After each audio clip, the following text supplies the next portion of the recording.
Just do a quick recap. Yeah, we were just discussing the specifics of stuff. Yeah, we'll say due to technical difficulties. We have a lost prologue. Yeah. And a lost prologue. Two lost prologues. Say the timeline got fucked up again. And I just came to the realization my microphone was on through that whole intro. That's great. We're a mess. We've had technical difficulties left and right. So yeah, we're back. Oh, and you guys could be heard too. Oh, wonderful. We're all back. What a wonderful day this has been. Everything's messed up. We don't know what's going on. But on that note, welcome back. We fixed the problem, I think. We'll do a quick recap on everything that nobody heard when we were running the first trial of this. So the rest of the party, after the long day that they had before, I'm not even going to do the full recap again. After fighting the half-dragon Tabaxi and Trinket being charmed, they all rested for the night. In which, upon getting up the next day, began to gather their things, finding Cal kind of already drinking before anyone else was awake, and asking him if the plan of killing Trinket and possibly resurrecting her later on was a good idea, which... Not my plan, not Journey's plan. Yeah, not Journey's plan, which through the cards he said would lead to darker things.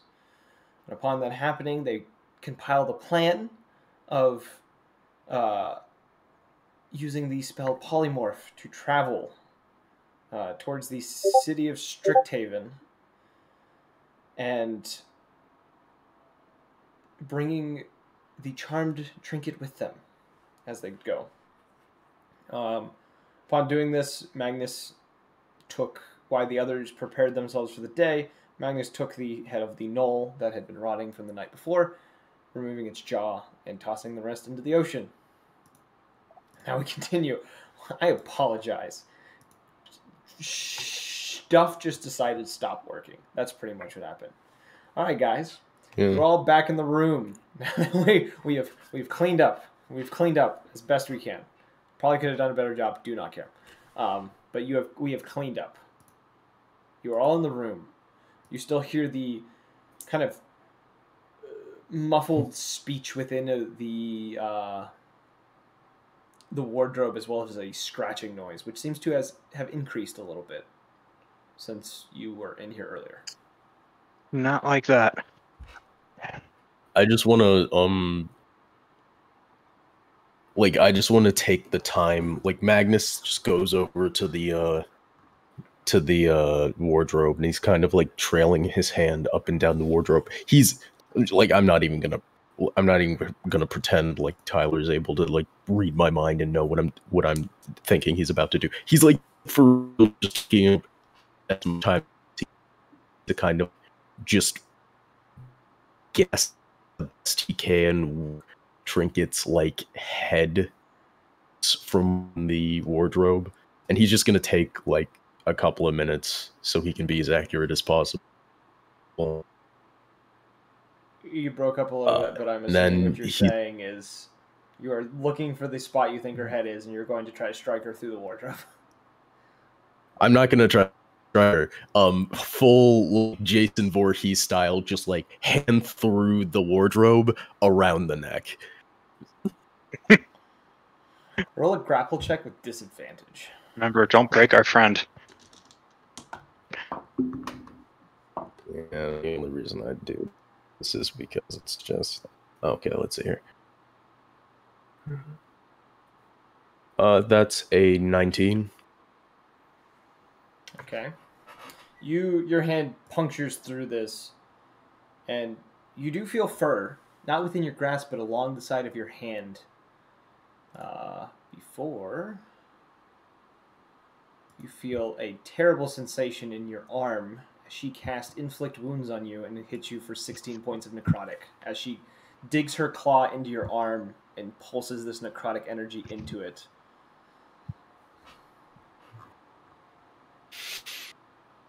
Yeah, just gonna very slowly pull the hand out and just kind of stand a little bit to the side, just see what she does now that there's just a hole in the wardrobe. You hear her muffled, like, speech under her breath. Kind of sounds like she's swearing, doing other things before you see the small snowy owl kind of appear in the hole for a moment, kind of look about between each of you. Oh, once I need to check the specifics of one of my abilities to see if this works. Shit.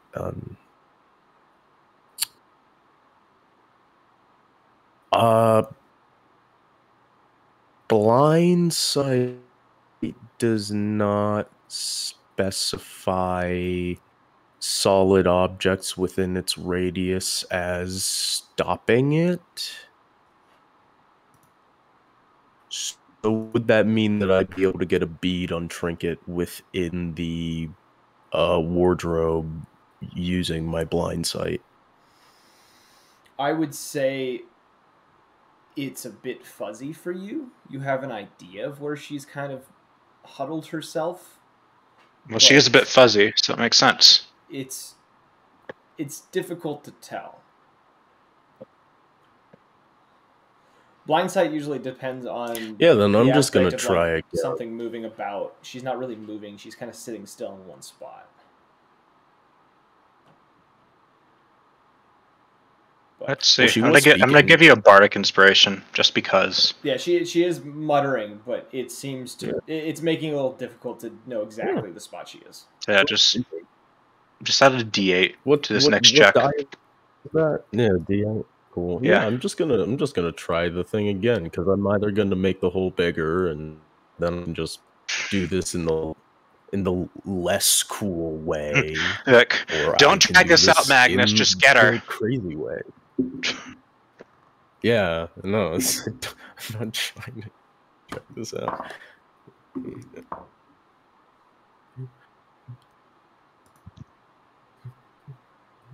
That's a 29. That bardic inspiration die was really good. Hey, right. It finally did something with it. Nice. You catch her by the side of her cloak. I'm just gonna rip her through the wall now. It's okay, yeah. you yank like her just rip her through the wall down on the ground, and I'm gonna. And she comes sliding out of this thing, or bursting through it. The rest of you can see she is almost displaced as she comes out. And I'm gonna roll a check real quick. She manages to, as you kind of yank her out, she kind of slips from her cloak and shifts, and you can see that there are 4 of her standing before you now. All eyes. She been able to do that for. She's just sitting there, kind of knife in hand, looking about.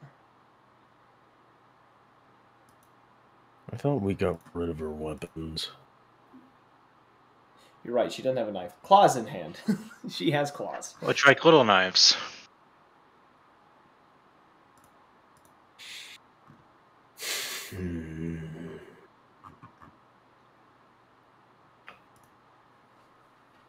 How quaint. You take out the real one, we take them all out, right?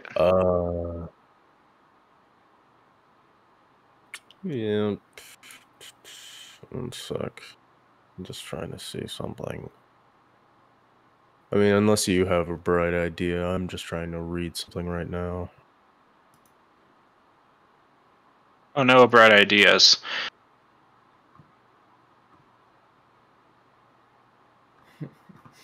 Arcane Trickster, this can't be that high a level spell.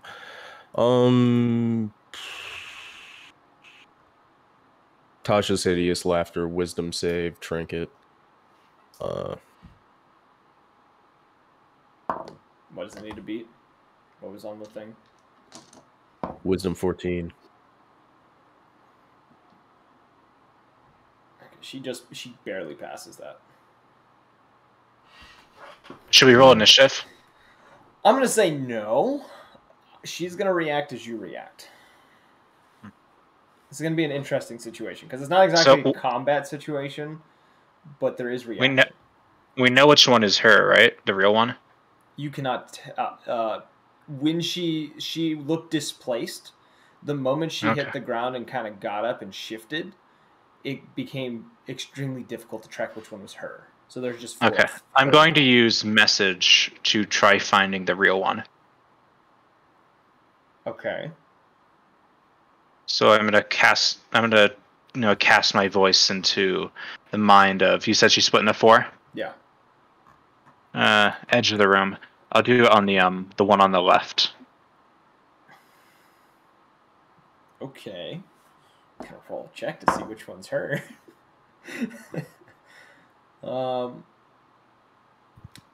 You don't hear a response.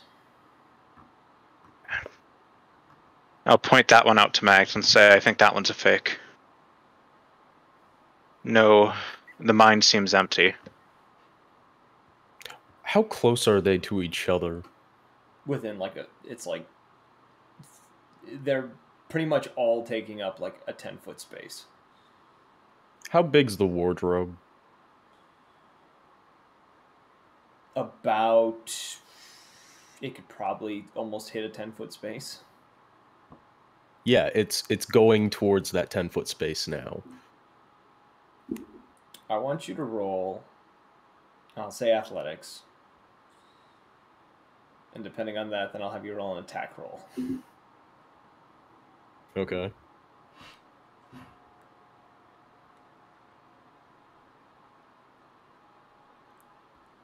That's a 29. Okay, yeah, you can move this wardrobe.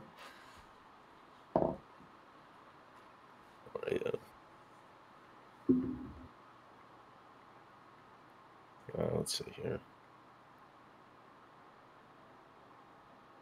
That would be like a 26 to hit. 26 to hit? Yeah. Okay. You throw this wardrobe. And I'm just going to roll some stuff real quick.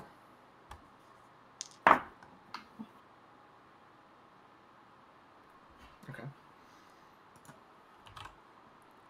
You hit all of these illusions, including her, causing her to get knocked back towards the doorway, kind of hitting the ground and rolling a little bit before kind of getting to her feet at the door. If we don't die here, your mistress will be dead by my hand. She stands there for a moment, kind of spits out a little bit of blood from her mouth. And she says, "Then I best find her first." And she casts invisibility on herself. I know the general area. Can I get up to her so I can start tracking her via blind sight? I would say, as she's turning invisible, you can start moving towards her. Yeah. The door is open. Oh, there goes that. That hit the floor. Really? Why would we have left the door open when we're trying to put Trinket back into some kind of restraint? Nobody specified the door was closed. Yeah, because that would be assumed due to having the slinky fucking as she turns invisible, the door is opened. Called brain. It's called the door is open. Fucking brain. As she turns invisible, the door opens because she opens it. Magnus, I think she went through the door. Can I cast Enhance Ability on Magnus? Yes. I'm going to cast Owl's Wisdom so he has advantage on wisdom checks because wisdom is tied to perception. So take advantage for the next hour of in-game time. Where's this stuff? Yeah, I'm trying to find her, man. I'm gonna cast See Invisibility. There we go. Wow, that's a good spell. Damn, that's like super niche but super useful right now. It is a super. I didn't realize Indrek had that. I'm actually kind of impressed that he had that. Nobody ever carries that spell. Is that a self cast, or can you cast that on It's self. others? It's only It's a self self. cast. All right, then Andraka's gonna have to do some call outs.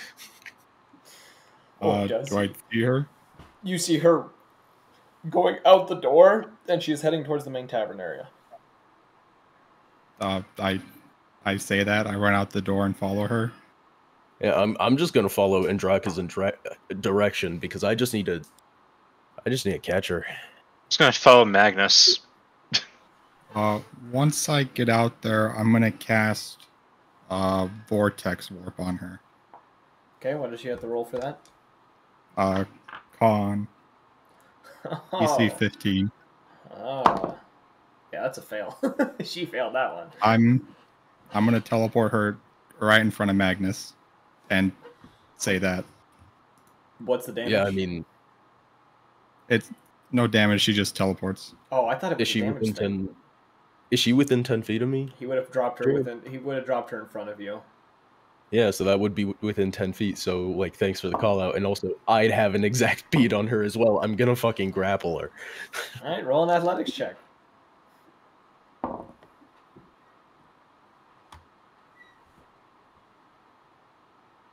That's a 26. You barely get your hands on her. The rest of you just see him holding nothing in his hand, but you do hear I'm gonna- like shifting.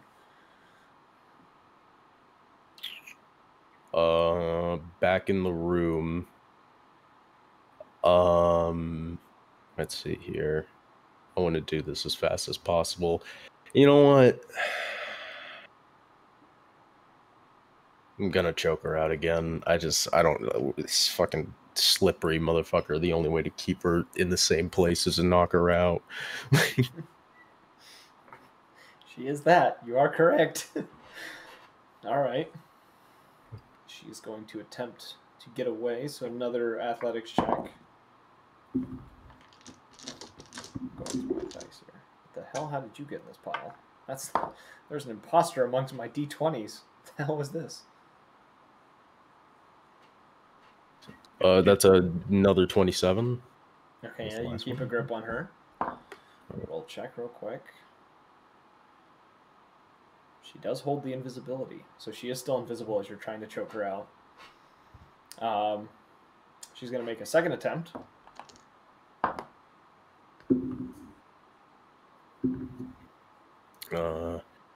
That's gonna be a 26.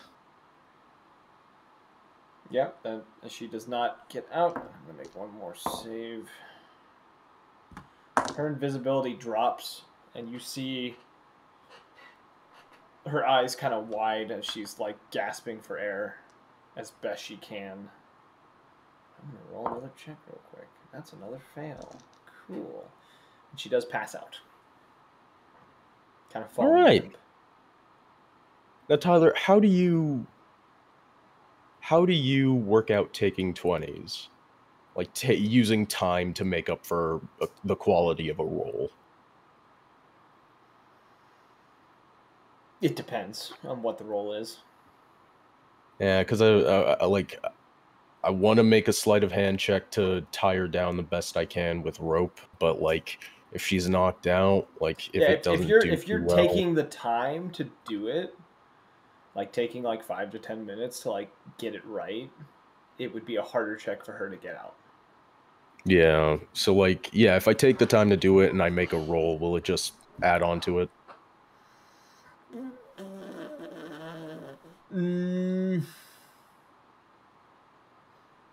I would say you'd have a higher chance of success, and then she would have a lower chance of success whenever she tries to get out. Your roll may not necessarily succeed. Like your roll may not necessarily increase the difficulty, but it will prove that you pass the AC to make it difficult for her.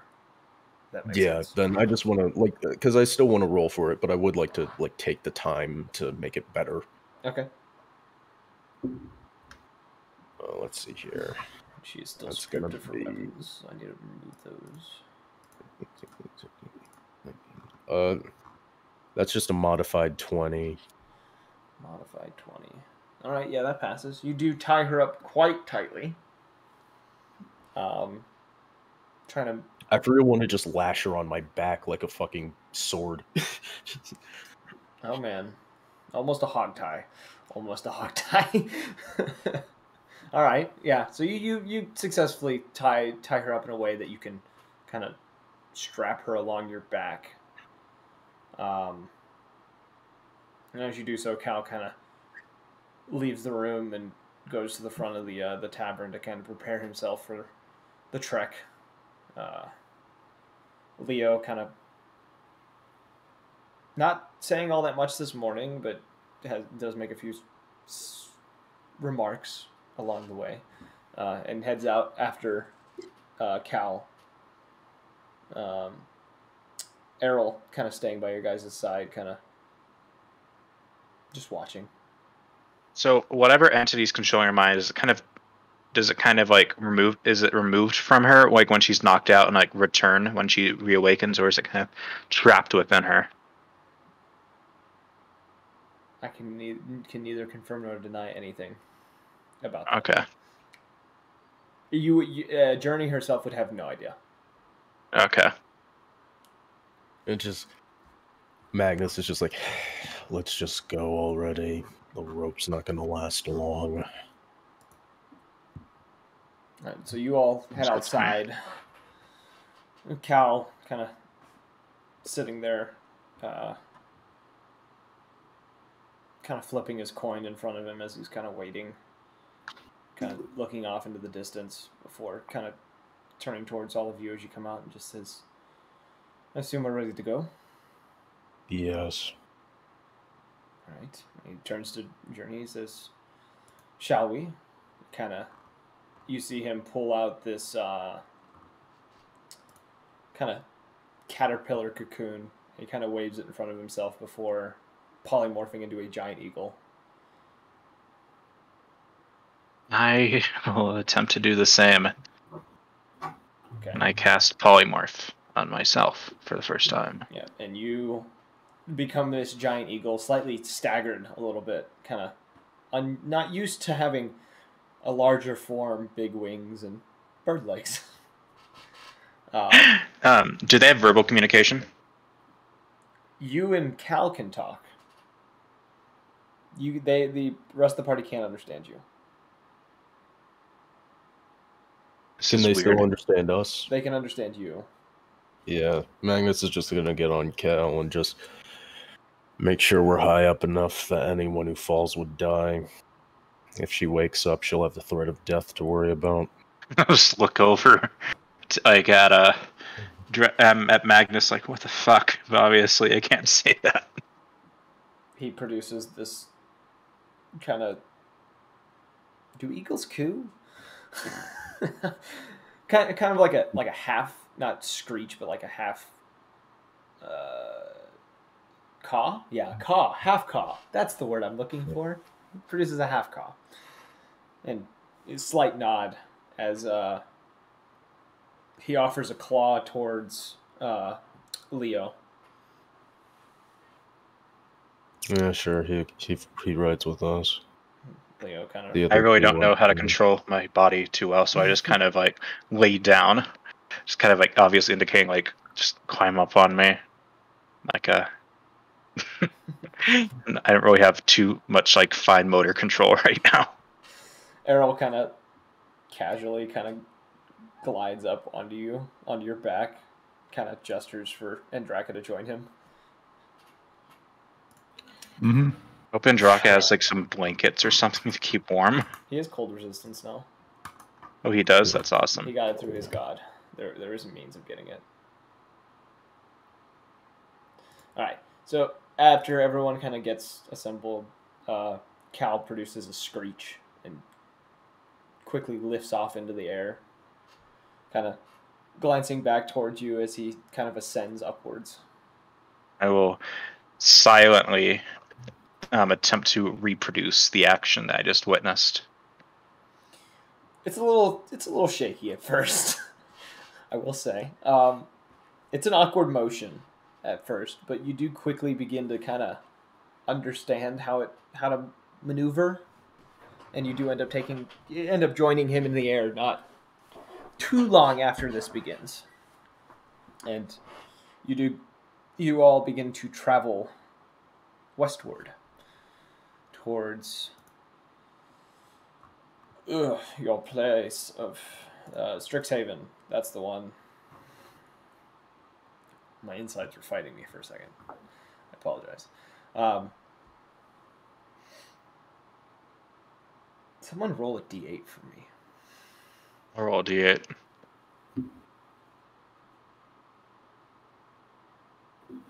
Eight. Clear skies is what you experience as you were flying along. The first kind of 3 hours go by, landing just before the spell ends. Everyone kind of vacating from you for a moment as the polymorph drops and you reapply it. And you do get a very far distance through. Within the first 3 hours, nothing really catches your eye or you notice anything in particular.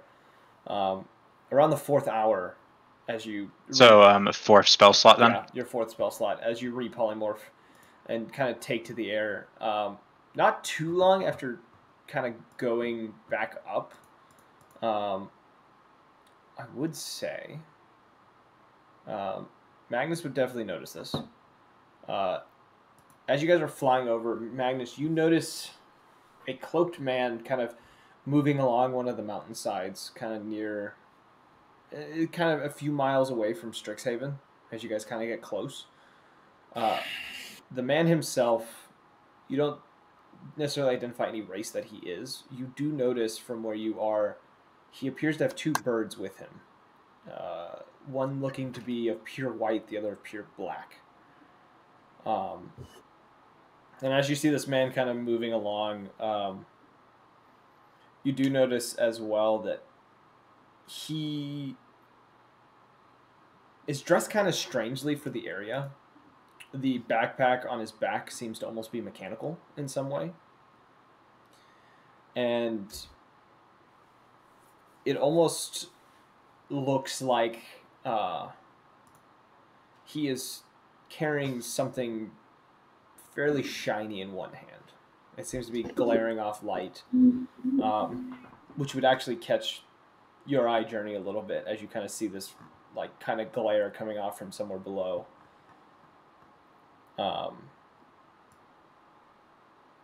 And the two birds with him, the black one seems to almost be producing a kind of smoke to it. The other almost seems displaced as it they kind of fly around him and seem to almost be looking around as he's kind of trekking through the mountain. Magnus, like for the 3 hours of this trip, Magnus has probably been carving like runes in giant into the knoll jawbone, just like words of worship to his religion. And like as he sees this shit, he's just holding onto the jawbone, and it's just, oh, great warrior, you're giving this tired soldier too much. Do you wish to watch him drown?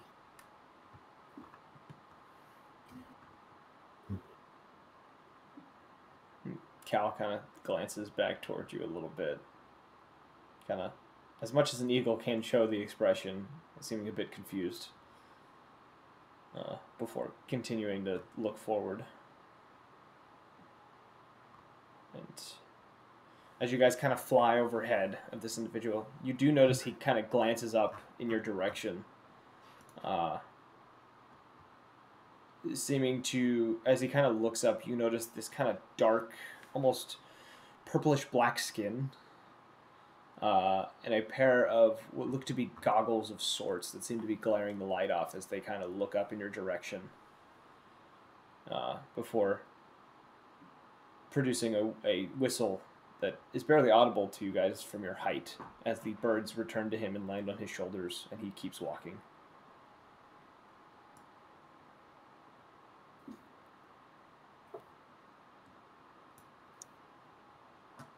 And No, nothing. okay, as you guys, How many more? Oh, sorry. yeah, Please you continue. guys are on the outskirts of Strixhaven by this point. Like as you guys are landing, As you come to as a halt, if you weren't doing anything with that little scene, as you come to a halt on the edge of Strixhaven, you once everyone is kind of vacated from you and Cal, both of your polymorphs drop at the same time. He kind of lets out a sigh, kind of moves his shoulders a little bit as if they're slightly strained. I do want to stretch as well. Like, it was the most wonderful yet terrifying thing I have ever experienced. It gets better, I promise. I used to do a lot of traveling that way back home. But I'm not afraid of heights. Yes, it's never fun for anyone that is. So I was up the guy with like the birds. You guys saw that, right? Heard like this pitch, and I looked over, and there's like a guy with birds. Don't invite trouble before we've dealt with our current problems. That's good advice. We need to find Talia. Who? The Archmages. Okay. After you, I guess. You seem to know you're around the place. She does not know me as well as the other Jarls. I truly hope she'll help. Jarls, those are like kings, right? Those who have taken the responsibility. Those who have chosen to keep places like this alive. Good people. All the way down to their bones.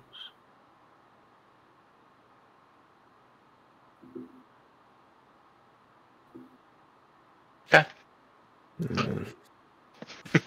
She, if I remember correctly, it's some library instead of a great hall. Of course she would stay at a library. She's the smartest one here. At least that's what the legends say.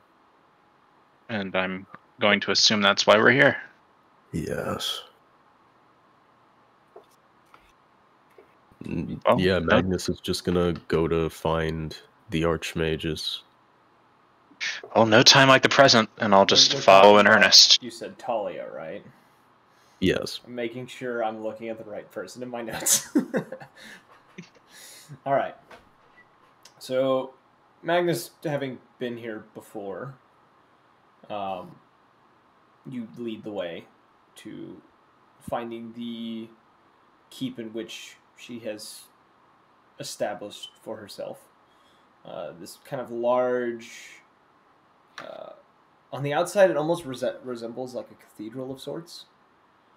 And it seems a little odd compared to what you've seen before, but also the architecture does match the kind of area that you are in. And upon entering, you do see this place does look to be a place filled with knowledge. Large bookshelves everywhere.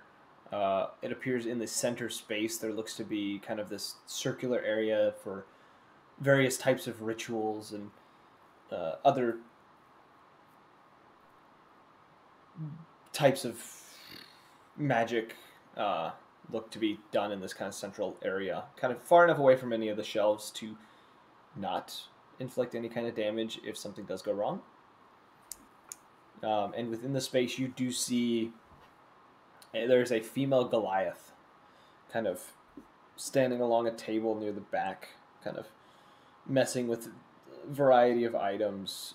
Looks to be different herbs, skeletal remains of sorts, kind of various bones and other things, as well as a few books that are in front of her. She kind of glances in your all of your direction. When she looks over, Magnus just kind of turns to the rest. It's just bend the knee. And Magnus drops to one knee as well and just... I'll follow Magnus's example. Archmages, we need help. She kind of She has a smile that comes upon her face that seems to be a little bit condescending and kind of like she knew this day would come type deal. She kind of puts down the items that she's messing with and kind of walks over. And she just says, "And what is it that you all need help with?" Our Just Magnus friend. is going to, yeah, just going to take Trinket off of his back. She's been As charmed or her, possessed. her mind is not her own. I've been in communion with whatever entity has gripped her mind and will settle for nothing less than our blood. If It you do what serves you a can, mistress whom we have encountered. if you do what you can, I can promise you cooperation with the Bloodkeep spies. Knowledge of the mainland, knowledge that may not have reached your libraries yet, or even better, the creatures they keep in their dungeons, toys to experiment with, just like you like. That does sound like quite the deal. She kind of gently takes Trinket from you and kind of takes her over to a table that's kind of near the center of the room and kind of places her down. Not like in the middle of the circle, but kind of like off to the side of it. Kind of sets her down. She glances back over and says, "So tell me what happened." A tabaxi with magic of draconic origin. She was committing sacrilege. She was consuming the souls from Frostheim.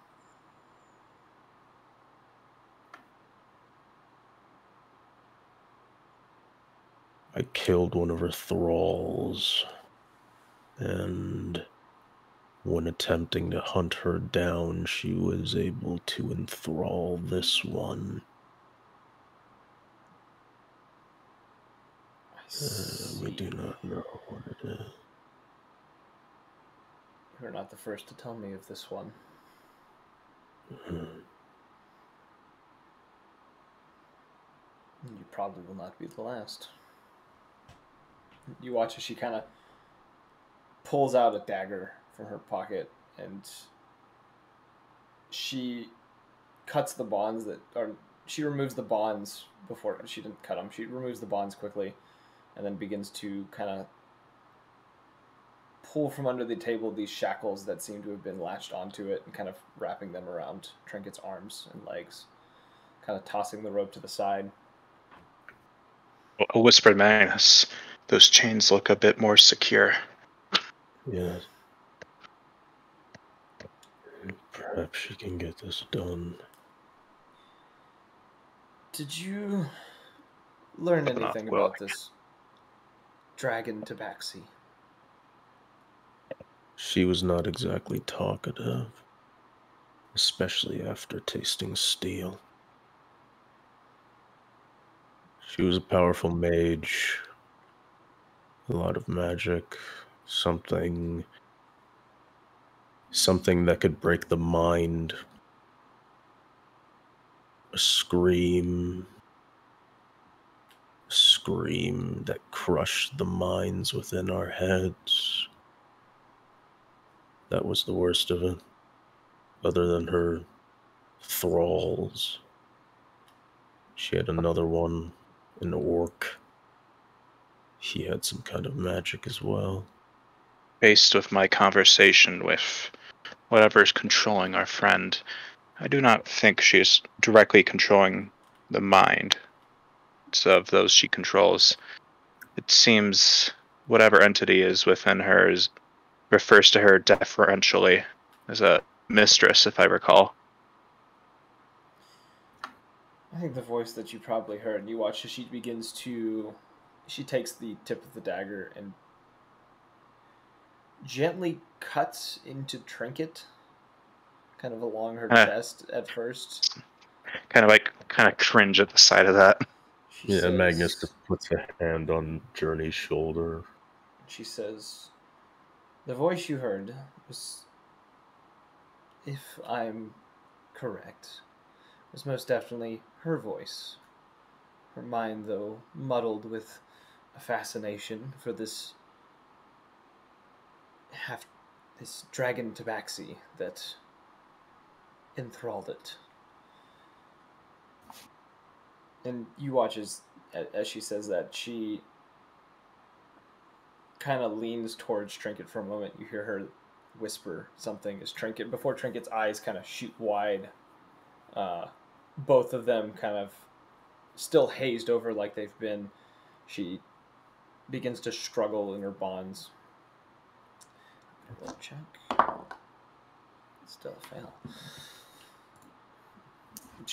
You see as Talia kind of frowns a little bit and proceeds to take the dagger, pinning down one of Trinket's arms again, and then begins to continue the carving.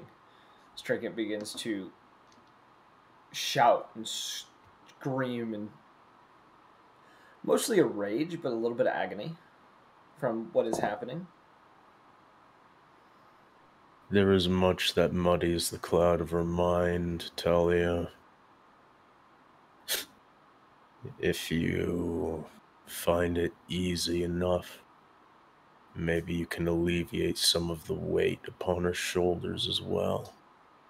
I recall when I first spoke to Trinket within her own mind space, I believe there were purple draconic eyes. Likely. Never got a good look at that Tabaxi's eyes, but given her draconic corruption, They were...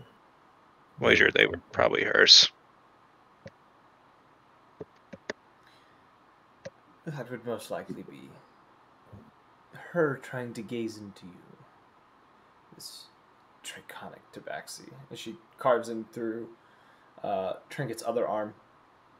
And as she finishes this, she mutters under her breath again, kind of getting close to Trinket, who lets out one more scream. This one seeming to rattle each of you a little bit. The scream seeming to cut a little deeper than just your ears, seeming to almost echo in your mind for a moment before she grows silent and still, staring blankly at the ceiling, the haze in her eyes slowly dissipating, and she's just there panting.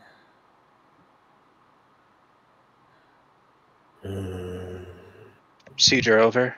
Do her wounds need closing?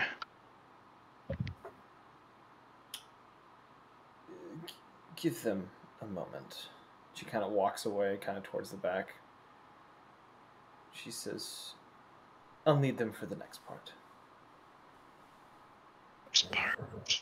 Okay. She moves about a little bit, gathering a bowl and grabbing various items.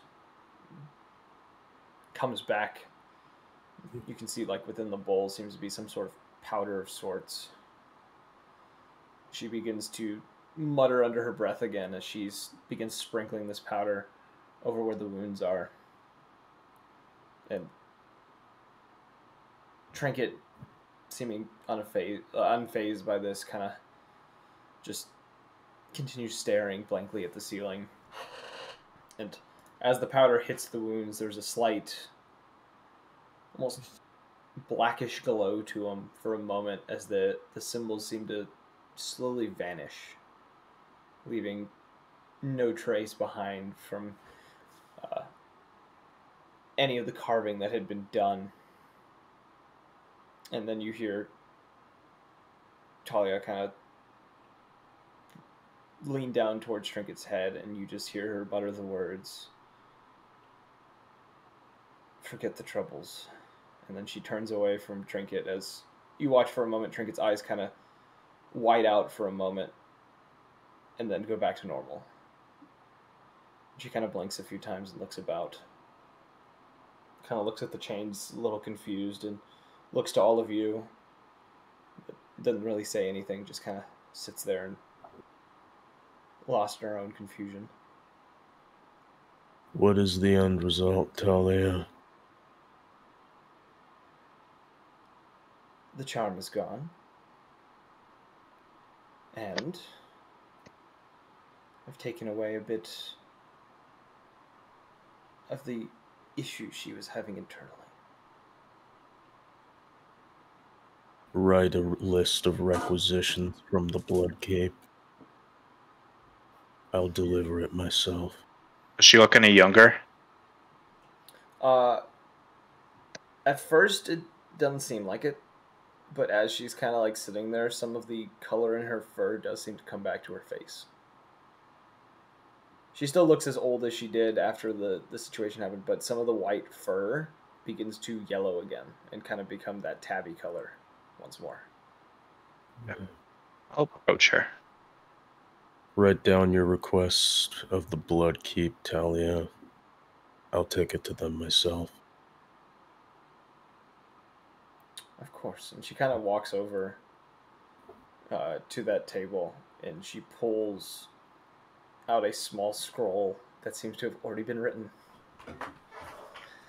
And she comes over to you and just says, I knew this day would come. I just didn't think it would go this way. Do not act like a soothsayer.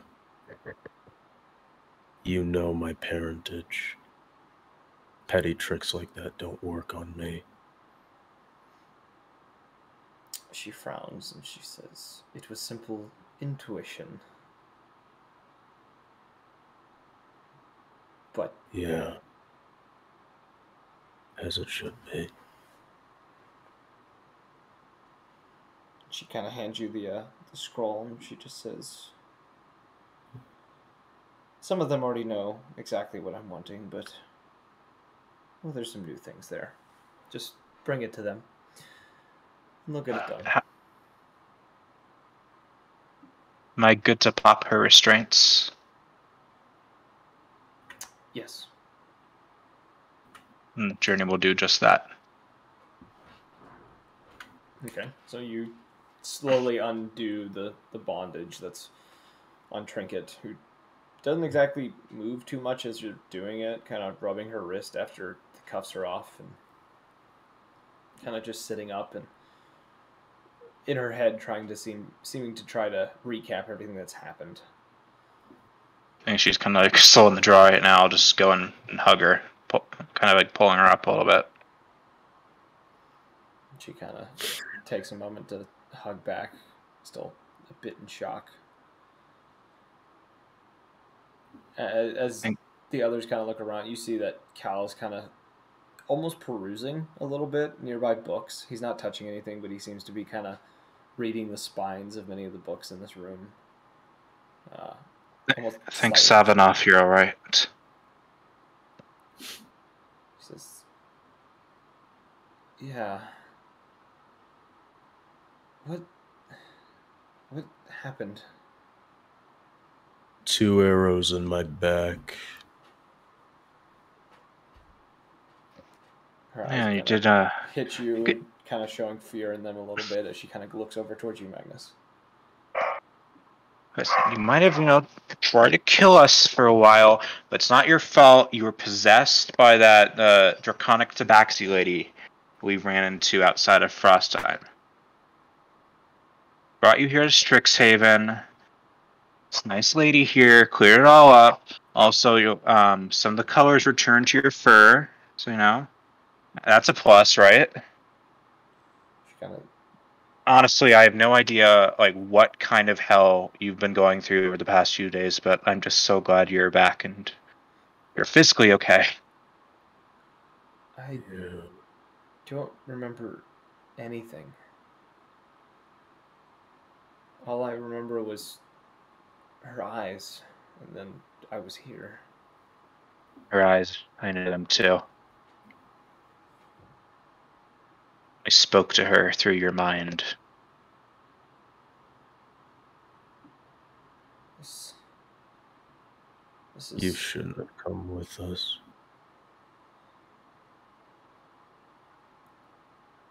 She kind of just looks at you, kind of Not quite. She's not hurt, but like, I don't know, it's almost a blank expression. But there's a lot of emotions going through her mind. You can tell from how she's looking. We were all vulnerable to whatever trick that witch pulled. No. This kind of pain is not fit for someone we just ran into on the mainland. No one who did not choose to be a part of this should have been dragged with us to be the victim of such suffering. She was in the vision. She has as much right to be here as any of us. Perhaps more than some of us. That vision was only gave us the right to die while the others watched. Harold and the Bard have a choice. Us three. Us four, looking over at Andraka, who's not really engaged over here. We have no choice. Only the illusion.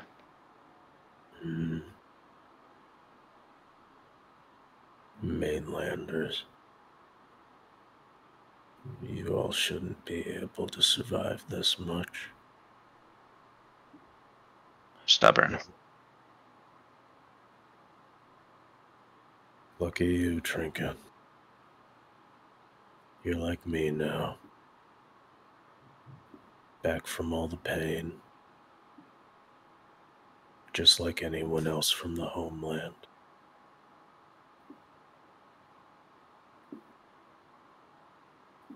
She kind of. I think that was a compliment. She just kind of stares at you for a moment before her eyes kind of fall to the ground, and she sits there for a moment, kind of looking at her hands. There's a long pause before she just kind of looks over to you, Journey, and just says, I tried to kill you all? Yeah, but you know, the most damage you really did was to a cupboard. So.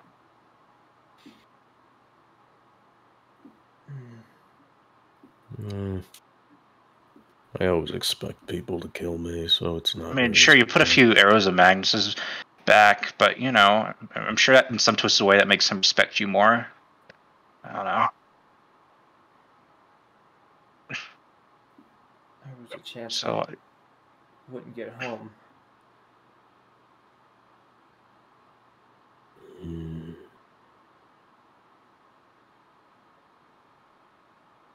I don't think any of us will ever truly get home after this.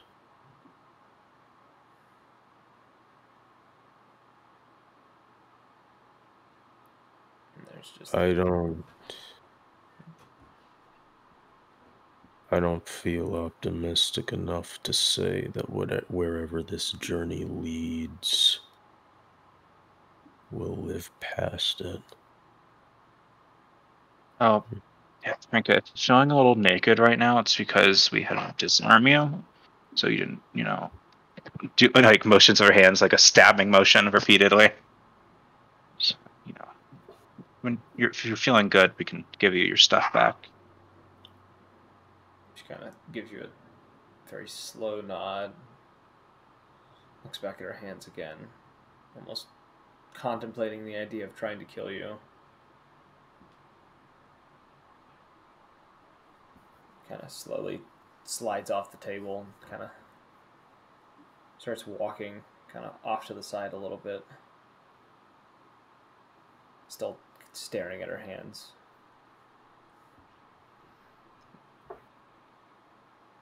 Cal kind of comes over to you two and just says, you think she'll be alright? Talia said so. She's the smartest person on this continent. You never know with these sorts of things. Well, You can only be there for them when they're in pain. this is a very impressive place. Kind of looks around again. though I feel a little unnerved by it. I don't know. How much knowledge is found only in these halls? Probably rivals many a great library back in my homeland. Only because of tenacity. I mean, we don't have thousands of people finding books from all across the lands. We just have, well, whoever Talia conscripts fighting and killing for them. Where there is knowledge, there is power. Yeah. This place was forged in business, commerce, and blood. Some of these books were purchased, some of them were traded, some of them were found. A lot of them were stolen. Business, commerce, and blood. This sounds like economics to me. Explain some of the red spines. Dirty laughs at that. Obsession gets you far at a cost. The powerful motivator. If you don't lose yourself. I see. As long as there's a book around, Talia will never consider herself lost, no matter how much everyone else says she is.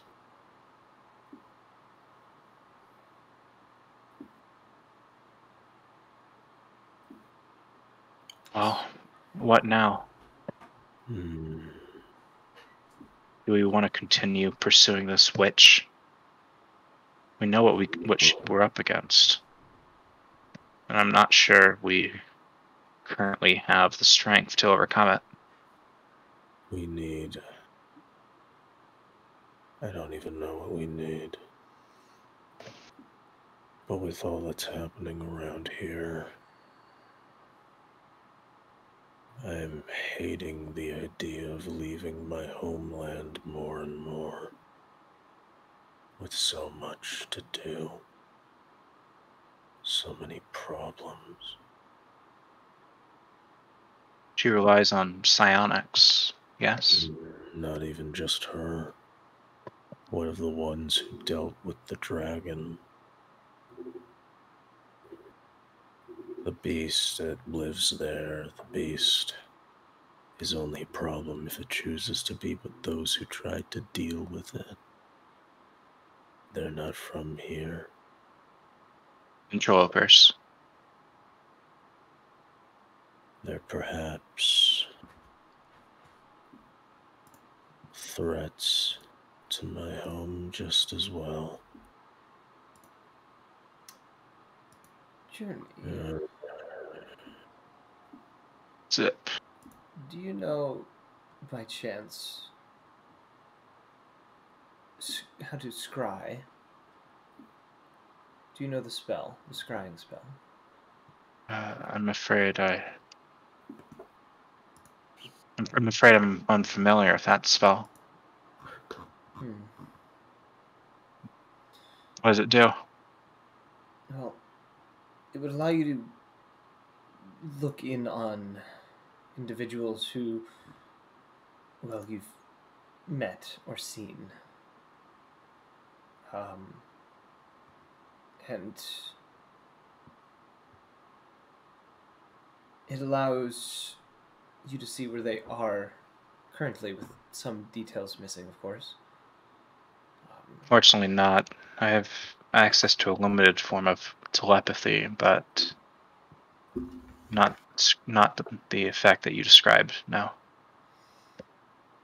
I can make an attempt myself.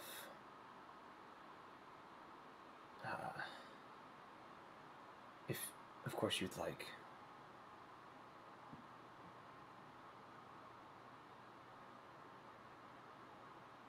Are you talking about reading Trinket's mind?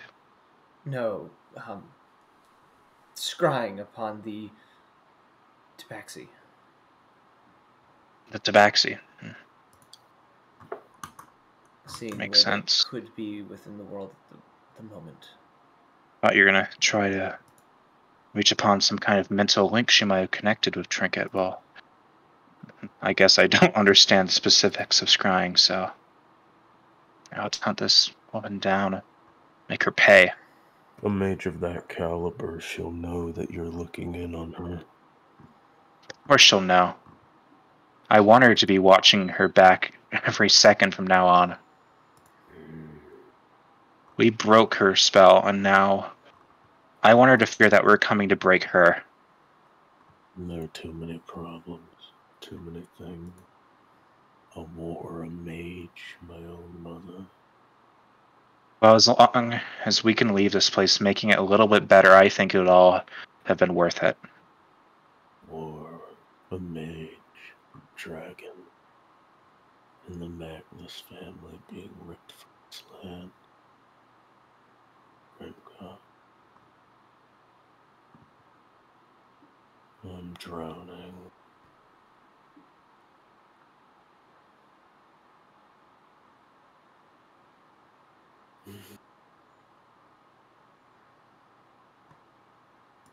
Do it, Cal.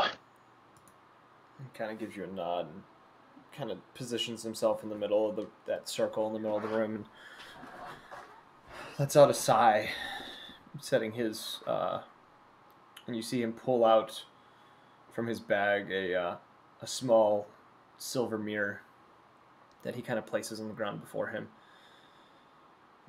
Begins to mutter something under his breath, some arcane spell, before leaning towards the mirror, and you watch as the mirror almost produces this slight glow to it. And as he's staring into it, you watch as his eyes kind of roll back and his head tilts towards the sky, and he sits there just kind of staring upwards, this blank stare as his eyes are rolled back. I'm going to make a check real quick.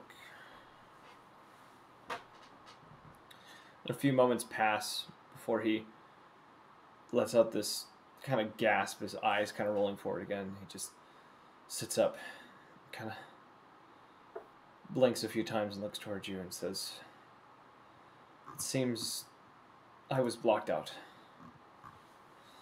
but I was close."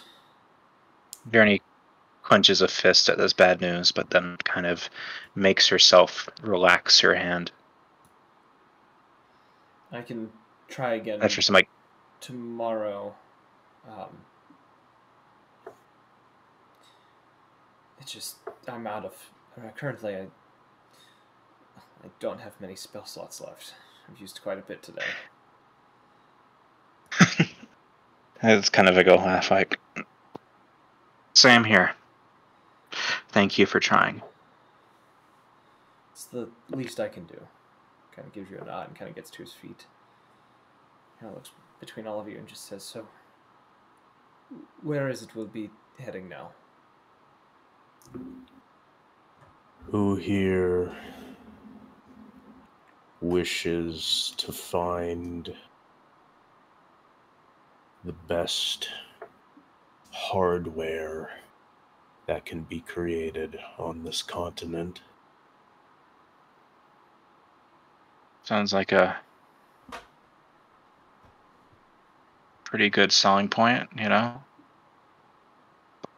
Black Rock. The forges in Black Rock. How many days travel? Longer if we go by foot. Same mountains. Always the same mountains. Around the same amount of time as Frostheim to here. Same distance. Perhaps we should travel by foot this time. Might be a little less conspicuous. That man gave me Bad vibes. Hmm.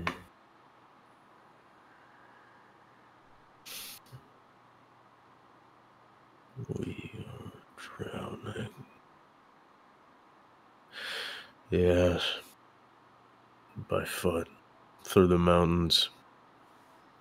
I can navigate.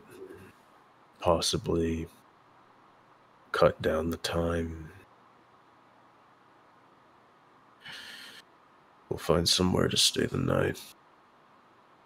It'll be easier. Perhaps if the navigation is fine, we'll even be able to get to Black Rock within a day.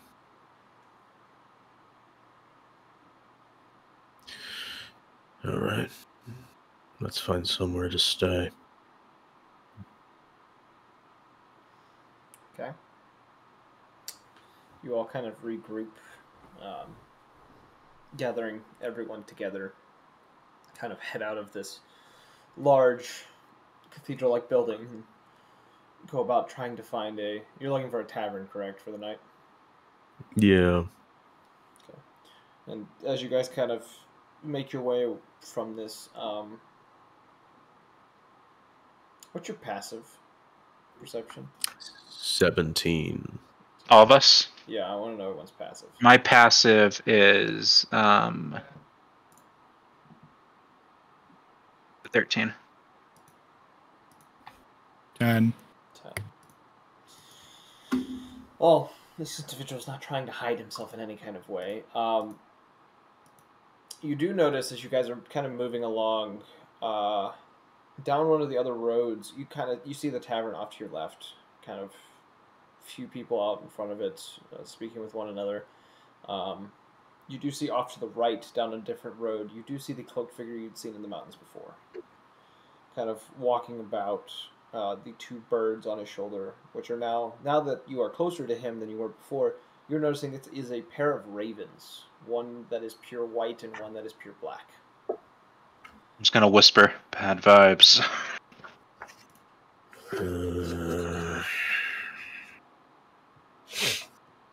Don't worry about it.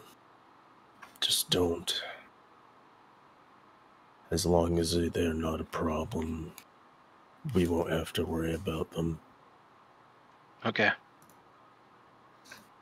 And they kind of keep walking until they disappear out of sight. As you watch for a moment before turning back towards the tavern, you do see a familiar blue kobold kind of enter the tavern ahead of you. Mm. And as you guys enter, you do find it's not super busy in here right now, but it is fairly busy compared to how some places are. And you do see the familiar kobold Sins sitting on top of one of the stools in front of the bar, seemingly to be drinking some ale as others around him are doing the same, kind of being boisterous and him kind of minding his own business.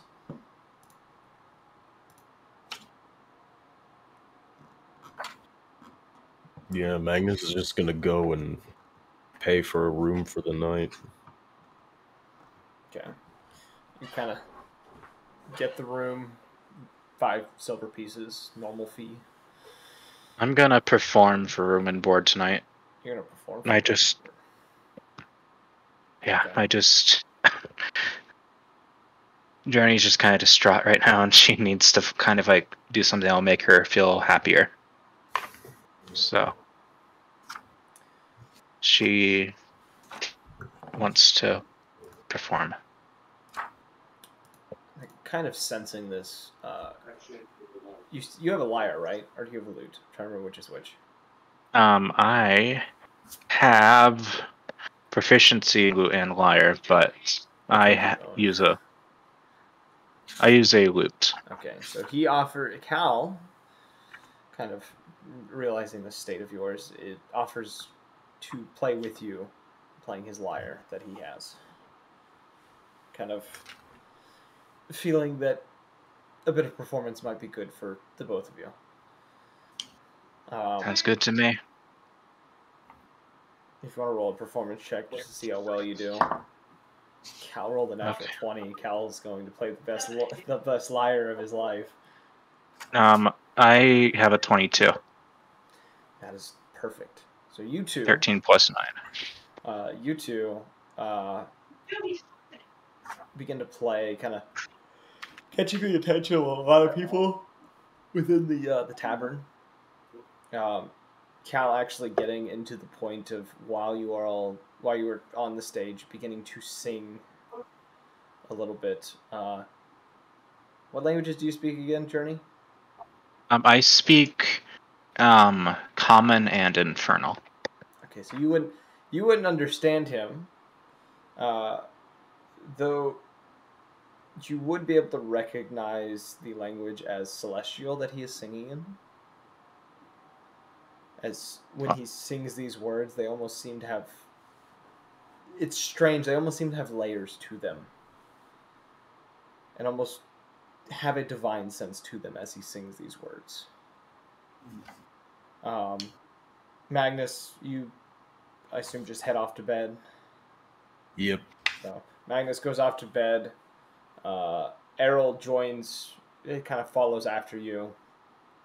Kind of sitting within the room that you got with you, and kind of sitting in the corner, studying the Wendigo skull as well as the purplish black dodecahedron that he has acquired.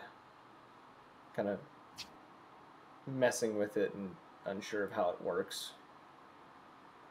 And Draka? Roof. Draka's going to the roof, as he always does. And Leo also ends up kind of coming on the stage and kind of joining in on the performance. He does seem to try to outplay you both, but it doesn't seem that that's actually his check.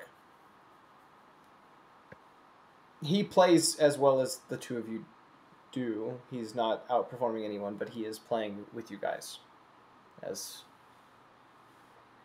you all play through a large portion of the night before heading to bed in a room that is provided for you due to your performance. Thanks, Cal. I really needed that. It wasn't an issue in any kind of way. It's been a long time since I've performed that way. I don't know. I'm traveling to rougher and rougher places, and it just feels more out of place just to be there in my little costumes, playing music. I understand entirely. A life of curing the sick and helping the weak tends to make performance kind of fade away. I've never been this far from home before. Well, I will say, traveling this much isn't for everyone. But when you don't have a home, anyone can feel that way when you're with the right people. So you have nowhere to go back to? Almoria is where I probably will head back to. There's plenty of work to be done there. Maybe I for the agree on. Afghans. But No. not much for the sand. I much prefer the grassy fields of Almoria and the lush forests. I agree. No place quite like home. Well, I'm gonna bet the hay. Hopefully that diversion to the forges that Magnus described will be a healthy diversion. Hopefully. But Oh. I don't think we'll be running into anything as bad as that tabaxi. My experience, there's always something worse. Well, On that dour note, I'm gonna head off to my room. Have a nice night, Cal. You as well. He kind of goes and sits at the bar, kind of gets an ale. The rest of you kind of gather yourselves for the night, laying down to rest. The next morning comes. You're a little journey. You're a little sore from the amount of flying you did the day before. The rest of you feeling relatively good.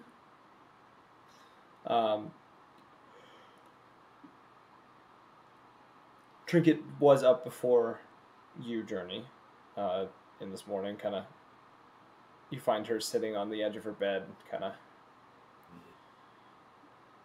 doing some thinking as she's kind of has her rapier kind of sitting in her lap, kind of almost seeming to be questioning things before kind of sheathing it as she hears you kind of rustling. I'll kind of, sit up and I'll see her as she's already up. And I'll typically don't like doing this, but I'll get up immediately. Instead of trying to catch a few more Z's. And I'll head over to her bed and sit next to her. And I'll ask, hey, how are you doing? Better, I guess. This all seems like a lot. Especially when I don't remember the last 2 days. But Yeah, probably do it. Just want you to know that, if you want to talk about anything, I'm always here. I know you say you don't really remember anything, but, whoever you need to talk, okay? yeah. I'll kind of take her hand and kind of, squeeze it a little gently. She kind of nods a little bit, just says, yeah. I'll keep that in mind. Just, I feel like I'm missing other places in my memory as well. Like something was taken.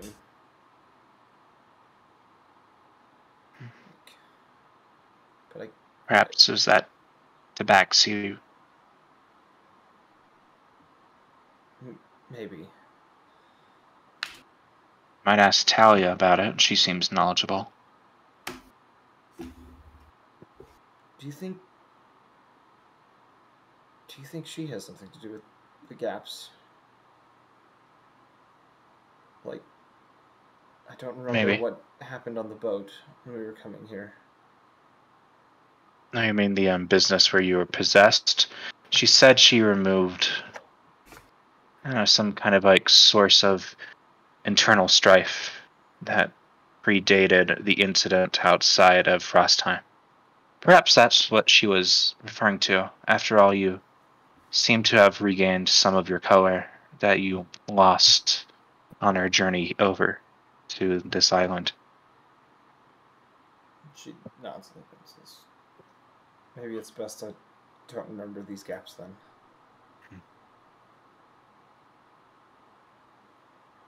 Scars are still there, but perhaps you won't remember the pain. Maybe that's why she took them. If you feel you want to remember, I'm sure she would oblige you. She seems the reasonable sort. I think it's best to leave them gone. And she kind of slowly kind of gets up, kind of gently pulling her hand away and heads for the door.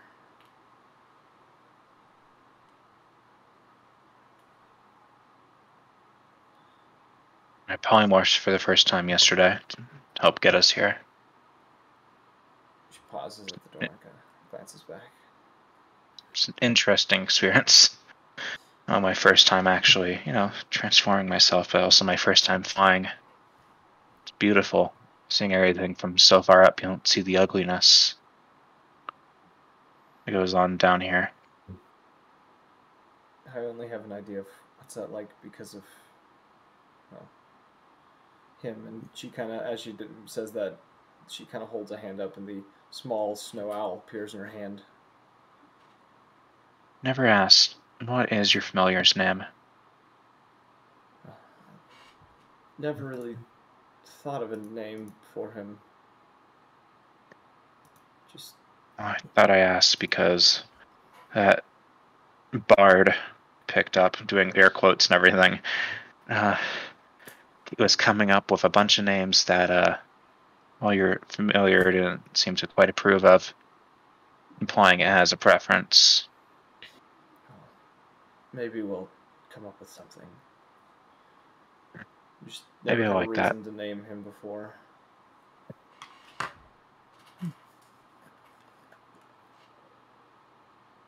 You know, whatever took control of your mind did summon your familiar while you were under control. I wonder what that must have felt like for him. Like a violation, maybe. I don't think it was any different for him than what it normally is.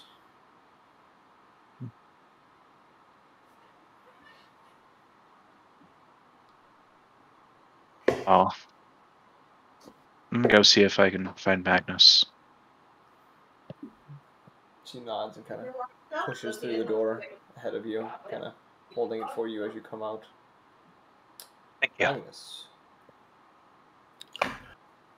Magnus would have had a really fitful night. He would have been getting up in the middle of the night repetitively to carve more symbols into that Knoll's jawbone.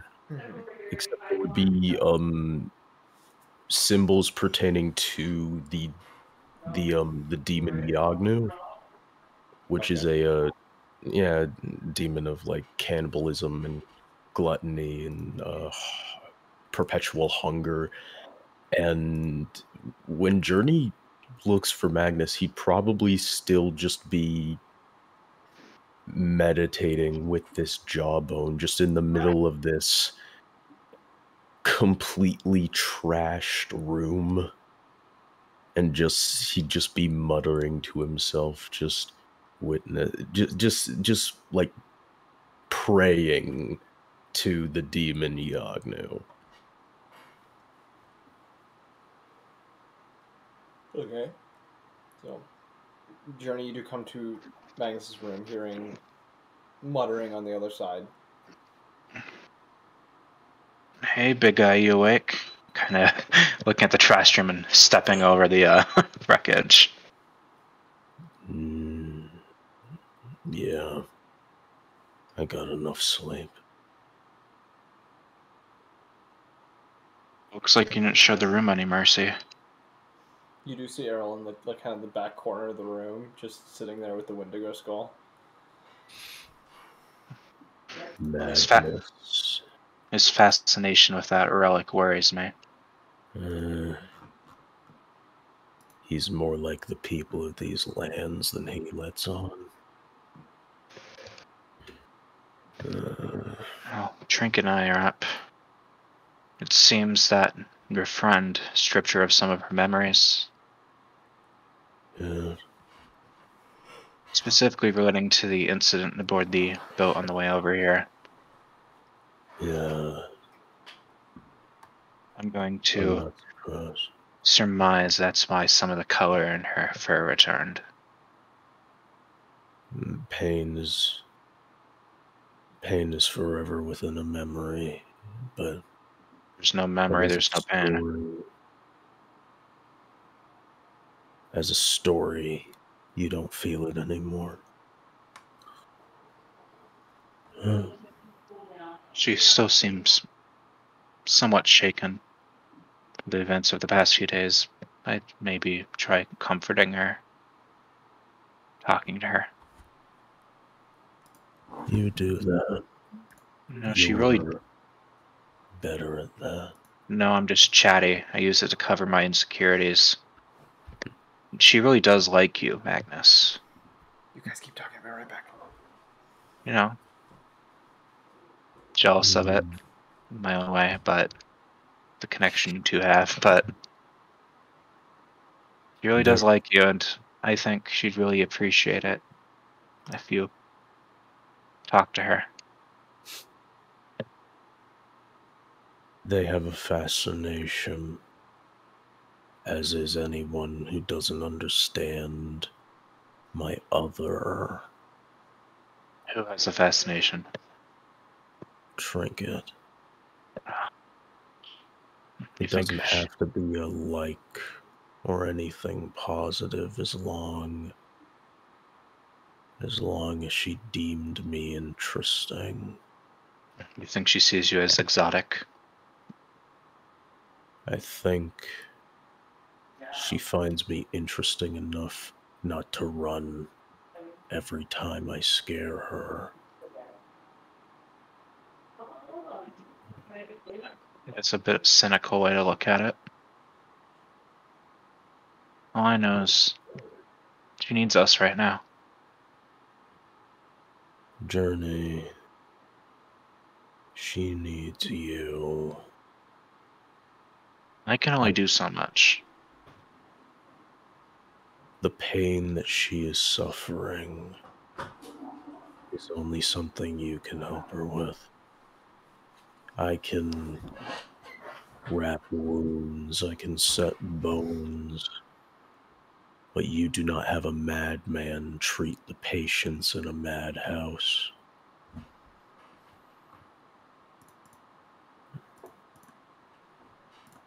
Real. But I do think you can probably empathize with her pain a little better than I can. Closest I can get is to seeing it. Pain like that. That's just a badge of honor around here.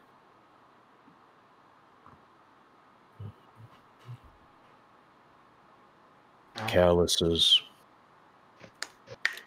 That's the only way to get stronger around here. Can't say Calluses. I didn't try. You shouldn't really talk to her. Even if you don't think you'll be of help. I think you might be surprised how much you'd be wrong.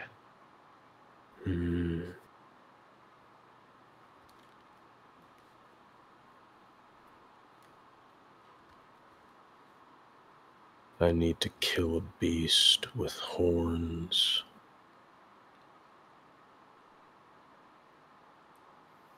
That's a rude way to talk about your friends. I need the horn.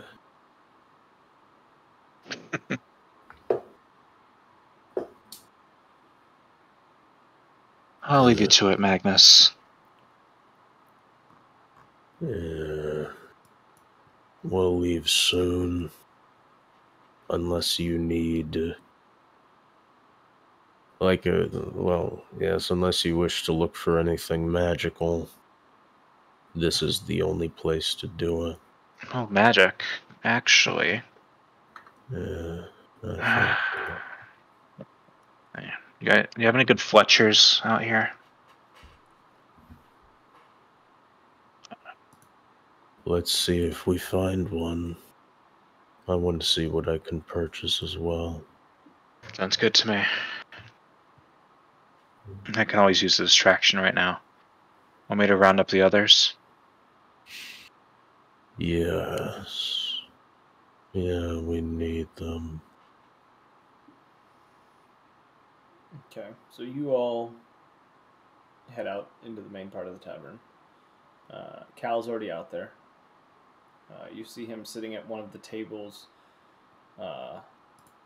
with a mostly drank ale in front of him, as well as the Crimson Weasel that he has with him, kind of on the table, watching him kind of feed it small bits of bread as he's kind of picking off of a small plate. And look to have had a decent amount of food on it, but now only has a few pieces of bread that he seems to be giving to the weasel. Trinket seems to have gone over and sat with him, kind of watching kind of the weasel as she's kind of sitting there, head kind of down a little bit. You also see Leo kind of moving about the place, trying to get the attention of people, which he's doing very little success on. But as you all kind of gather each other together, you said you're looking for a magic shop of some sort? Or place of At least magic? where enchanted items might be found. Yeah. Enchanted items. Ooh, Lord. Okay, well, being Magnus is familiar with this place. Well, somewhat familiar with this place. It wouldn't take too long to find a magic shop. You do find one. It kind of looks...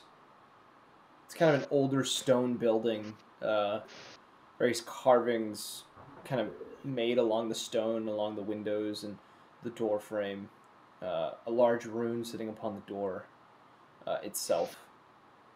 And upon kind of pushing your way into the room, or into this building, on the inside you do find what looks to be a female bugbear that is sitting behind the counter, kind of messing with various items within the space. This individual kind of dressed in kind of the typical garb of this area, kind of warmer weather gear. Seems to have only recently just got into this shop and is kind of messing with a few things. Doesn't really notice that you have come in as you guys enter. I'm just gonna start looking around. I'll look at their wares as well. Okay. Are you looking for anything in particular? Does she have any ranged weapons? As you kind of look about, there is a couple of bows and crossbows within the space. You do also notice in this section, there is a case that seems to be covered up. But you do not know what's inside of the case. I'll go up to the front counter with the case and ask her, and the bugbear, what's what. I'll say something like, "Hi, I noticed this case in the section where you keep your ranged weapons, and I was wondering what's in it." She kind of takes the case from you and kind of pulls out, she kind of is pulling out a few items from a bag before she kind of like sets them down. She grabs the kind of covering on the case and kind of moves it a little bit to see what's inside. It seems that her memory is escaping her as well. As she kind of looks inside, she says, "Oh, this was an item I'm not entirely sure where we got this." She kind of opens up the case and kind of shows it to you, and inside you see a pepper box, which if you don't know what that is, it's almost like an old-timey, it's like an oversized revolver. And upon this thing, it is kind of this black, like a black sheet metal, and there seems to be different things carved in each of the ridges along each of the barrels that seem to it seems to be different carvings along the... Is it a drum? Would you call it a drum, or what would you call it? I'm trying to remember the parts of the revolver. Oh. Kind of part that holds the ammo. I'm trying to remember what you would call that. Shit. I literally knew what this was called like 10 seconds ago. It's same for me. I got this. I found it. The cylinder. Literally called a cylinder. I'm fucking stupid. There are different along each of the chambers of the cylinder of which the bullets would be held. You see there are different carvings within them, and each of these carvings seem to have its own kind of color to it. There's like the ones you can see, there's a red one, there's a green one, and there is a kind of this like sickening purple one. Based on what you can see. It's interesting. I've seen firearms before, but nothing quite like this. I'm guessing, given your what you sell here, that whatever is fired through these specific chambers will be empowered with whatever specific rune is engraved within the cylinder. That she kind of looks over the gun again. She says, "That is a fair assumption. I believe that is correct, but my compatriot would know more than I would, which I don't know where he is at the moment." She kind of looks around. I'll call over Andraka, because this seems like something that'll be kind of in his wheelhouse. Andraka, you like firearms, right? Alright, lightning arms, right? I'll slowly walk over. You see this pepper box. You recognize it, Andraka. You remember a certain individual who owned this. Someone important to your past. Who you remember them showing this to you. Not exactly explaining what the gun did, but kind of showing you their own craftsmanship of the weapon.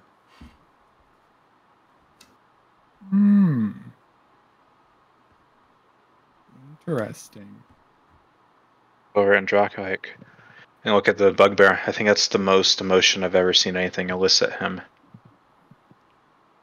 Ah, yes. My wooden mask that gives so much emotion. The most emotion.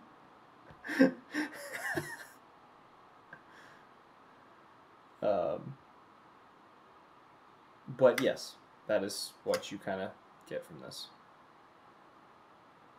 It wasn't the shop person calling over like someone that knew more about it? They don't know where they are. They weren't calling for them. They said they don't know where they are at the moment.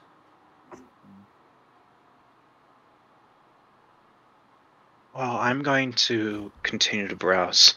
Firearms aren't really in my wheelhouse, but well, maybe Andraka here will take off your hands. He seems mighty interested in it. How much is it? She kind of looks at the gun, looks at you, and just says, "How much do you have to offer?" 100 gold. That's all you have? You said how much do I have to offer? Ah, okay. Hey, technically the truth. Technically the truth. She frowns a little bit, kind of shakes her head and says, "This is far much more expensive than that."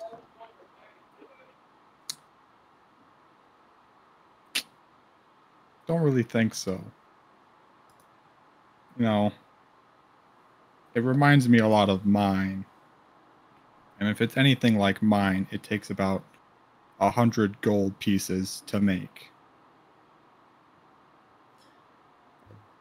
Dude. Looking over at the crossbow, say, he does know his stuff.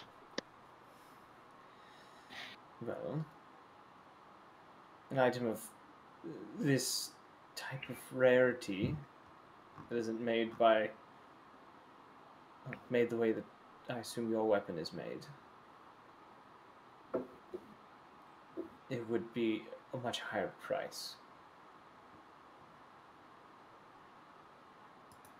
Being stingy, I'll throw in another 50. Why don't you just tell me the price?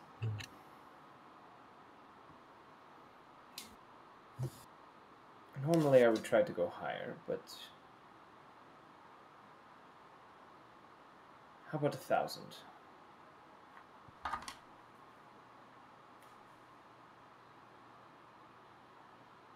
$600. Persuasion check.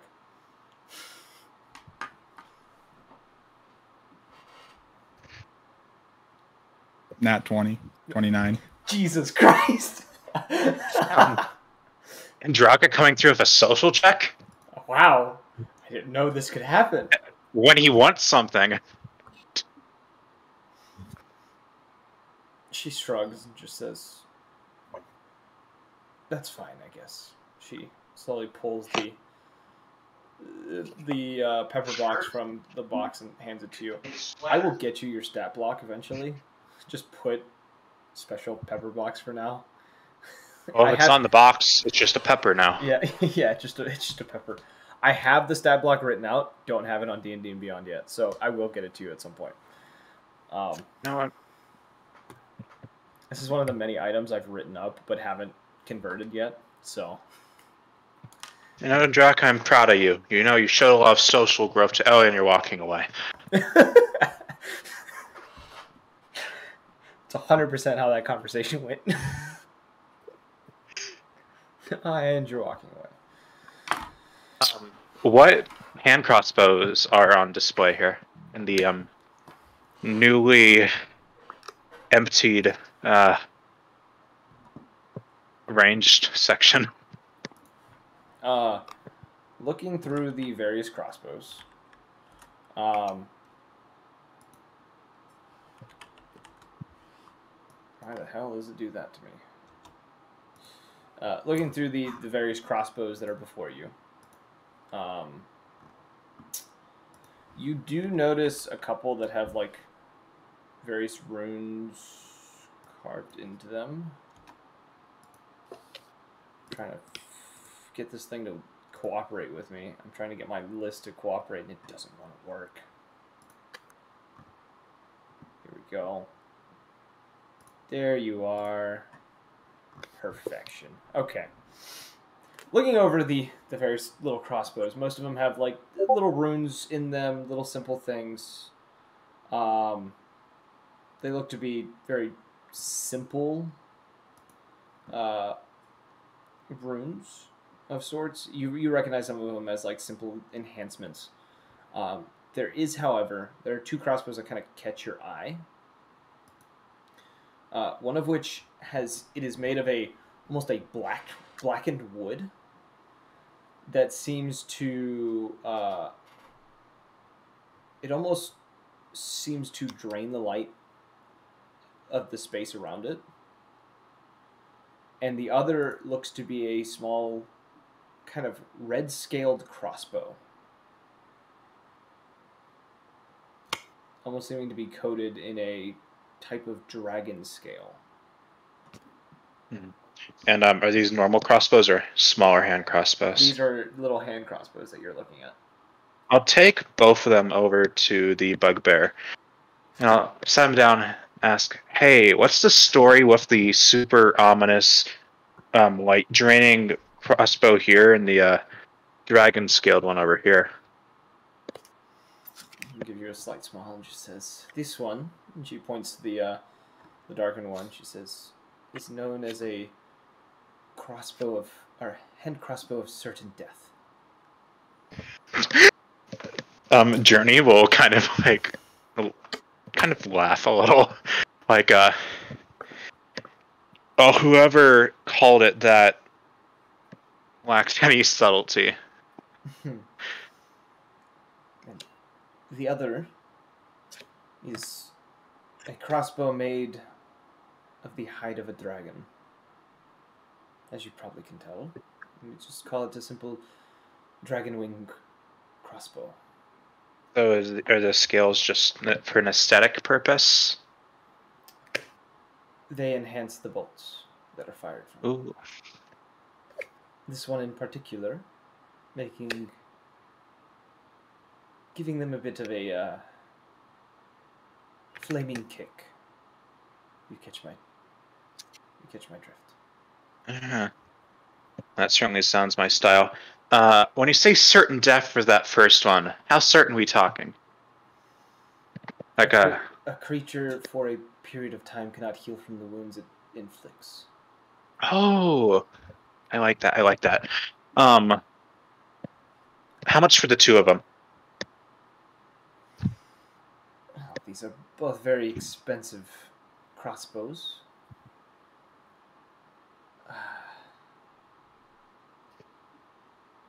How desperately do you want them?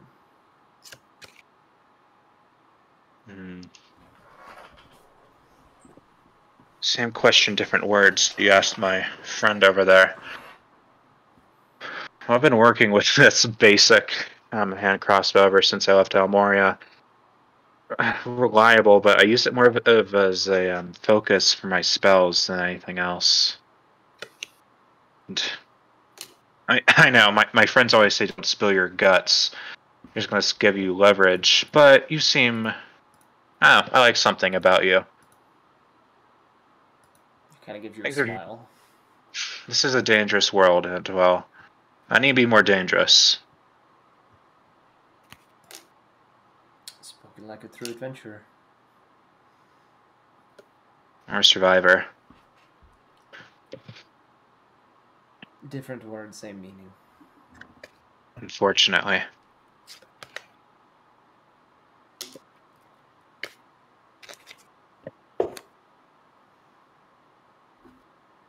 So,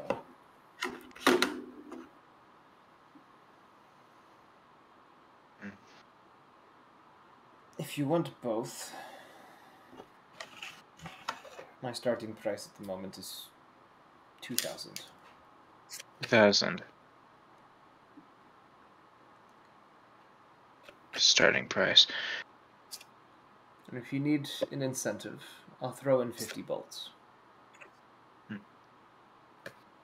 50 bolts. Do they require specialized ammunition? These can fire the same bolts as any other crossbow.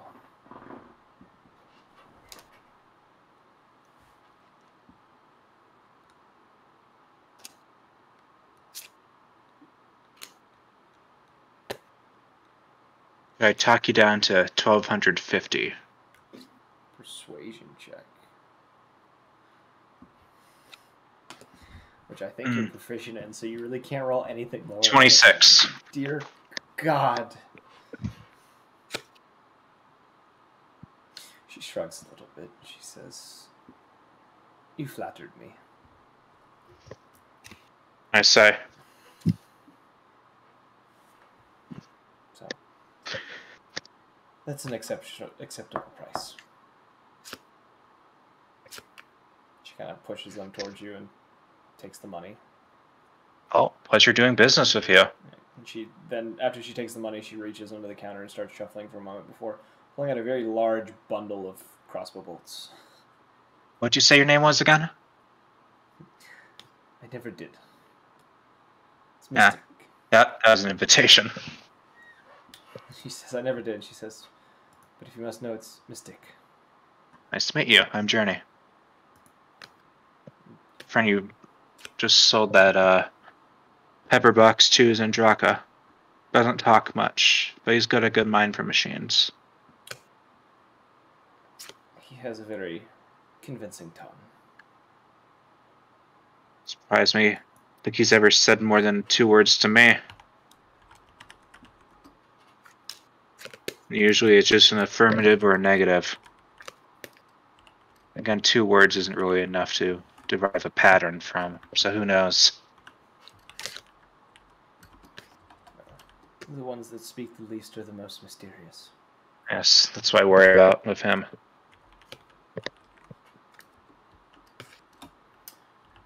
Based on what I can tell, he doesn't fit in anywhere, which makes him dangerous. Perhaps that's why I try to care for him when I can. He's an outcast. But I have sympathy for those. Well, I hope those crossbows do you well. I hope that gold does you well. It will allow me to get more. Well, if I ever pass by through town again. Yep.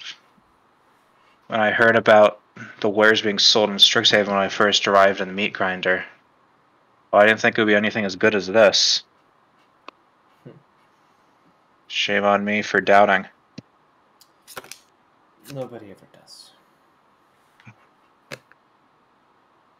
So you're gonna send me that stuff to my inventory later or whatever? Yeah, I can. I Okay. think that's actual base weapons. Those are like actually like. Oh shoot, those are Those are actual weapons from the books. nice. And Draka's is different. I Okay. custom built that one. So Dragonwing hand crossbow add, found it. Add that to equipment and certain death. Hey, you're finally getting some RP out of your action party. Yes, I am. This is kind of crazy. You guys are lucky you caught me in a good mood. Weapon of certain death, crossbow hand. Yes. Hey, found them both. Nice. Thank you. And I am going to send my normal hand crossbow to the Shadow Realm. I have to send you to the Shadow Realm, Jimbo.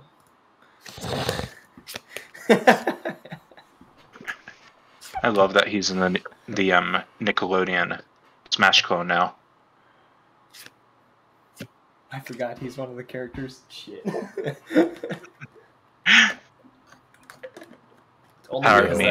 It's only because of that meme that he became a fighter.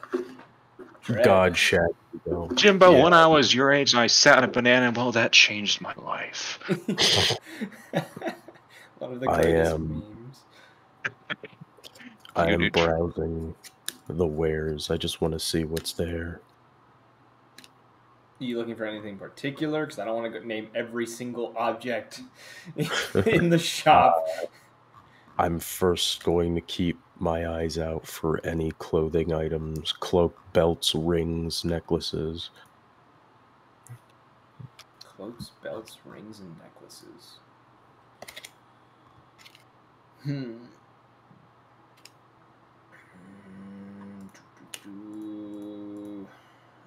looking through what I have. Man, wouldn't it be crazy if you saw like an item that someone offered you before in this shop?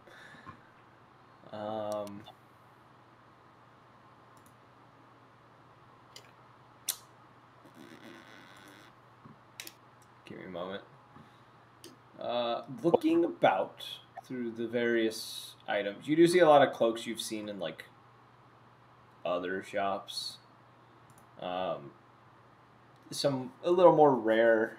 A lot of them seem to be kind of cloaks made for those that may not be attuned to the cold.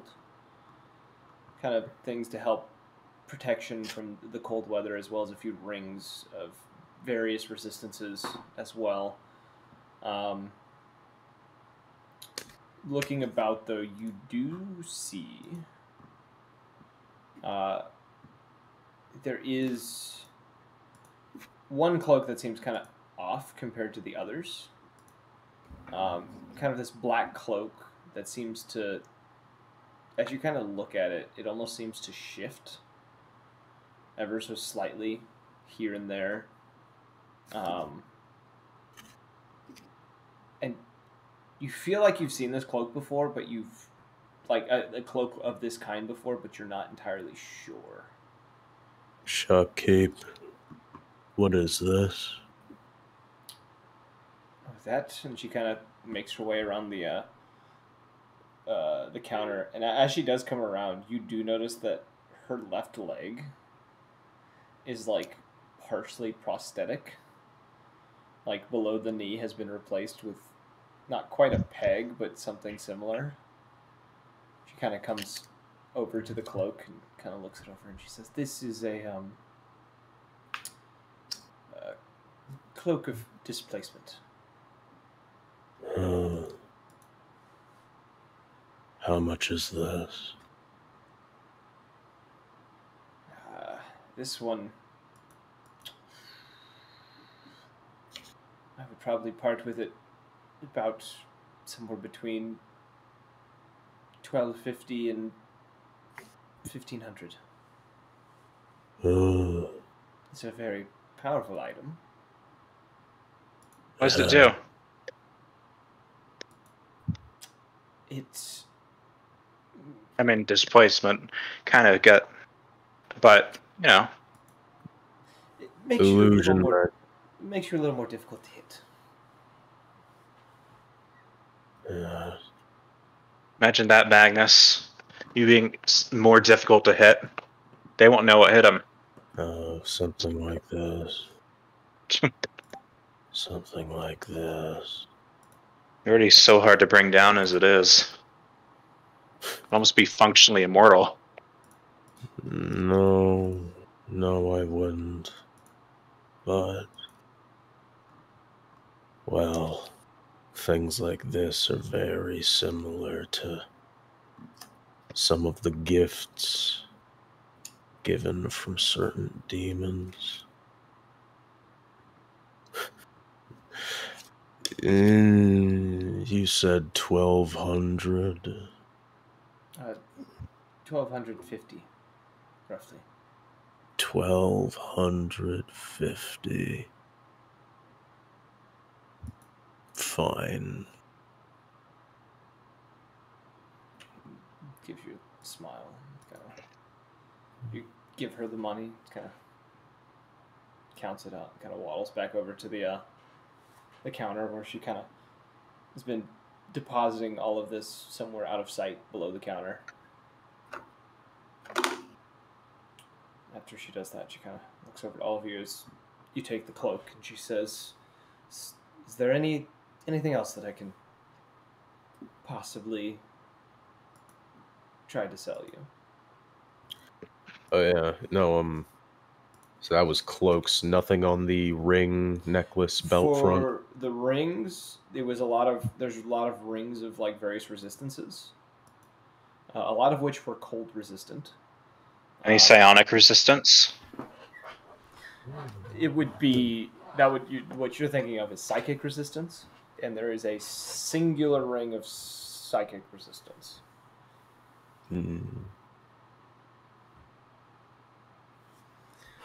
For amulets, let me double check my list.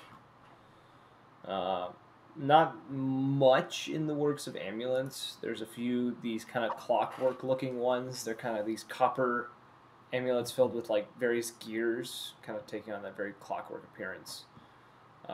There's one that is this kind of brass charm at the end of it that looks to have like a symbol of an eye closed on it. So other than that, there doesn't seem to be all that much. Okay. How about books? Books, you say? Books.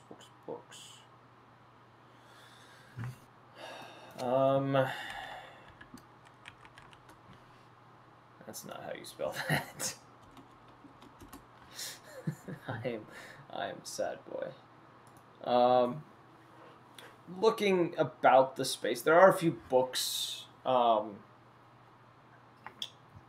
a couple look to be on. A couple seem to be various bestiaries of sorts of different areas of the world. There are a few that speak of various arcane spells. There's one that it looks to be a leather-bound book of sorts with various arcane kind of etching upon the cover and the spine, and a kind of this leather strap that almost seems to belt across the front of it to keep it closed.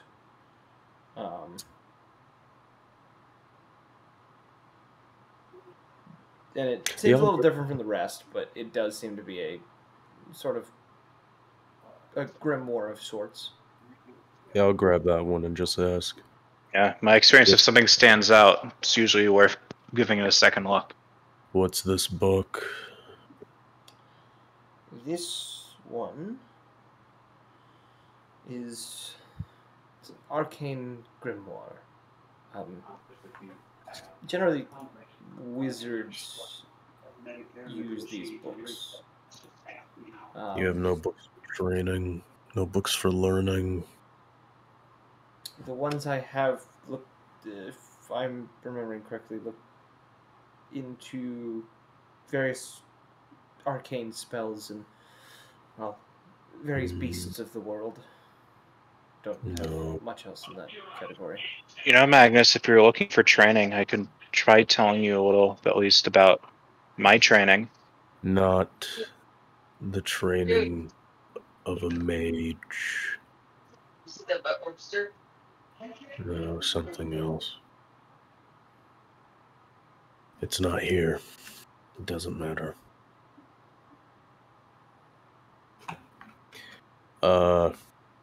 Any shields, any weapons?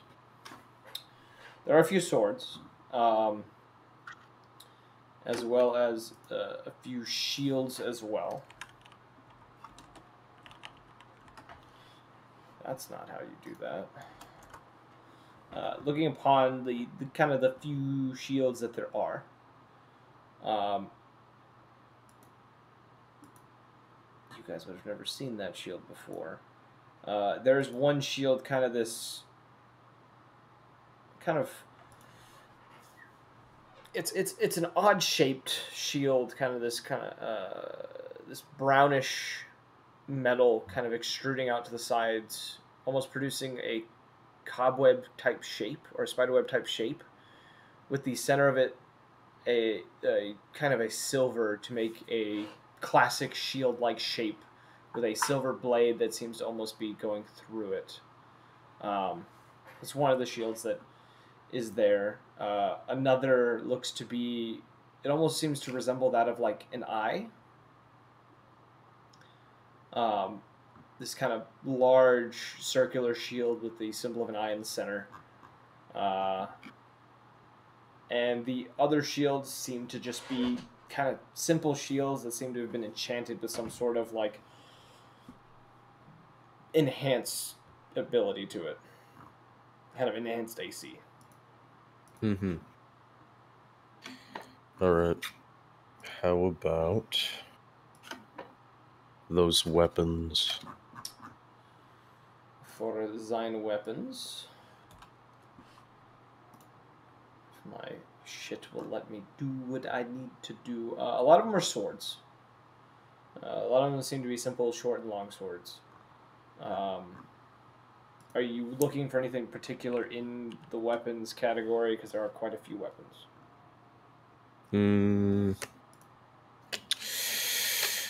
Yeah, I'm probably looking for anything. Let's see here. Maybe a dragon slayer or some kind of maybe something like or a giant slayer.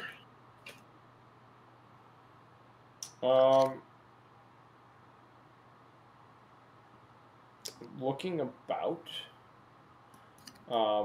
there doesn't seem to be anything in that kind of category. Most of which look to be, most of the swords look to be kind of simple enhancements, as well as there are a few that have, there's one in particular, it's a sword of like this black metal, very similar to the crossbow that Journey just bought, of that kind of almost void-like kind of draining of the light around it with it. There is another that seems to, on the hilt of the blade, have a kind of an eyeball kind of embedded into it. This eyeball gem kind of embedded into it. There is another that kind of this blood red iron to it, with kind of these symbols running down it, and each of the runes kind of that are embedded into it seem to have a kind of a dark haze to them. But other than that, most of the weapons don't really seem to draw your eye specifically as something that you were looking for. All right. Any staffs? Staffs. We're going through every category tonight, boys. I accidentally started the intro again. I made a misclick on the keyboard. Hell yeah. Looking through the staves, most of them seem to be pretty simple in nature. There's one that kind of takes on, it's kind of this gnarled brown color with the top of it almost looking like a withered hand.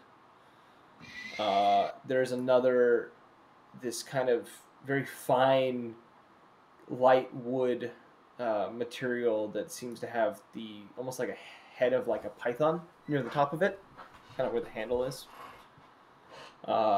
And the last one that kind of sticks out to you is this. It is kind of a golden staff with these gems on it that almost look like scarabs and other beetles, kind of along the top, and they kind of run down the sides of the staff. Okay, how about potions? Potions. Looking into the category of potions, a lot of healing potions. That seems to be the big one. There are one or two that look to be this kind of blood red, kind of darkish blood red color, with kind of like this golden band on the bottle itself. There are, kind of looking through as well, there's one bottle filled with what looks to be this almost flaming liquid within it. Kind of these red and yellow flames kind of coming off of the liquid itself as it kind of sits within the vial that it's in. And there's also kind of a few potions. They all kind of look similar. Each one's like a different color, and they have this kind of silvery light within them, of sorts, kind of swirling about, as well as you would be able to recognize these because you would have probably used them in the past. There's a few potions of water breathing as well. I'm good. Okay. Shopping episode. Is Trinket buying anything?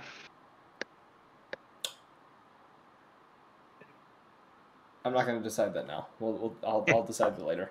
I was going to show her that ring of psychic resistance, just in case. So psychic resistance doesn't stop charm, by the way. Just gotta throw that out there. Metagaming a little Never bit. mind. Yeah, I'm guessing you'll let Errol and the other guy do their magic shopping between sessions or whatever. Text them and just be like, hey, they did shopping. What do you want? Give me an idea. If the shop had it, it had it. If it didn't, you don't get it. No, it sounds good to me. They'll do it off camera. It's all good. So as you all kind of shuffle out, she says her goodbyes to you, and it was a pleasure selling to all of you. And you all head back out onto the streets. And upon getting out there, you would notice, as you kind of step out of the shop, you see someone kind of sprint past the shop and kind of quickly making their way down the street, kind of in a bit of a hurry. It is the drow that you have seen twice now, kind of sprinting down the street. The two birds kind of darting behind him, kind of keeping close as he is sprinting towards the edge of town as quickly as he can.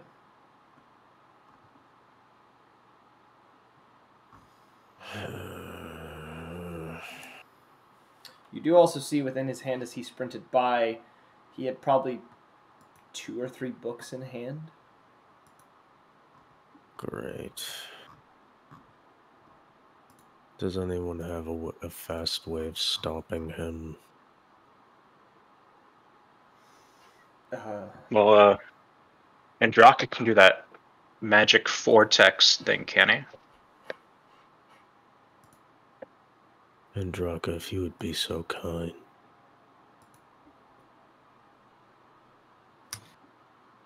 How far is he?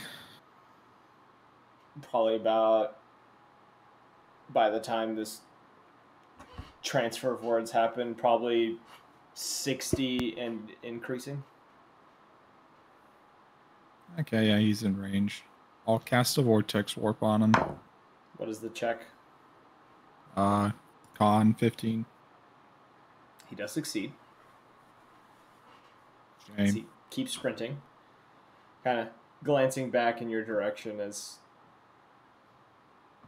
he kind of realizes this happened and then just continues bolting. How much do you want this guy, Magnus?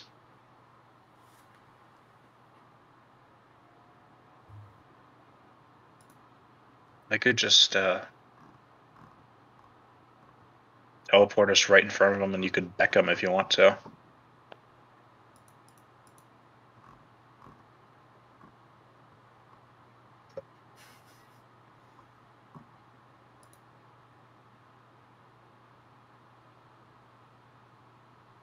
Oh. Did we lose him? Is he gone? Yeah, alright. Yeah, no, I'd be down with that. Okay. I'll cast Dimension Door and put us a couple of feet right in front of him. If that's how... Actually, you tell me where you want me to put us, Dread. Yeah, no, just a couple feet in front of him's just fine. I'll do that. As you do this, he kind of, as you appear in front of him, you see him in a bit of a shock by the sudden appearance of all of you in front of him. Or just the two of you, I mean. The two of you in front of him. He does kind of skid to a halt. And kind of throws a hand out as one of the birds lands on him. The white one, to be specific. Why the black one seems to shoot past him and do something. Real quick, Journey, what's your AC? AC, 15. 15. The bird passes through you, the black one.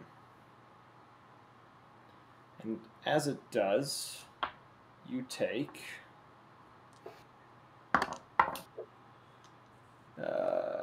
9 points of poison damage. I need you to roll a Constitution saving throw for me. Yay.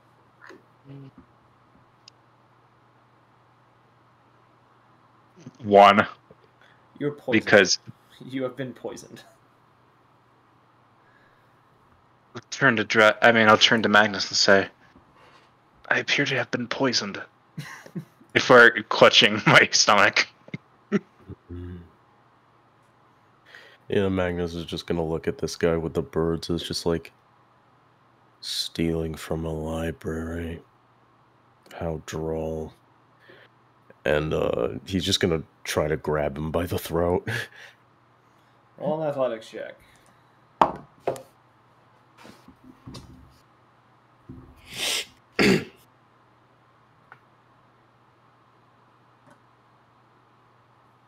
$25. You reach out, and he attempts to kind of move away, and as you kind of close your hand around his neck, the illusion in front of you disappears, and he reappears about 5 feet from you with the bird on his shoulder. And he says, I'm just stealing from those who've already stolen. And as he does that, 2 more of him appear side by side him, or beside him.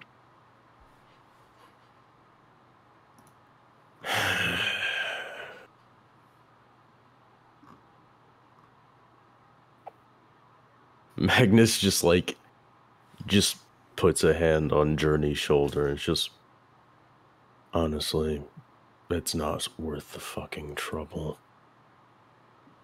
Just imagine like coughing up a little. Like, I heartily agree. It's just Magnus just fully turns around and like leads Journey away. It's just, let's get ready to leave this place. If you would like, if you're not going to try to stop me, I can remove that little effect my friend put on you. That'd be great. What books did you even take? He's kind of looking over one of them, like, seeming unsure of what he took.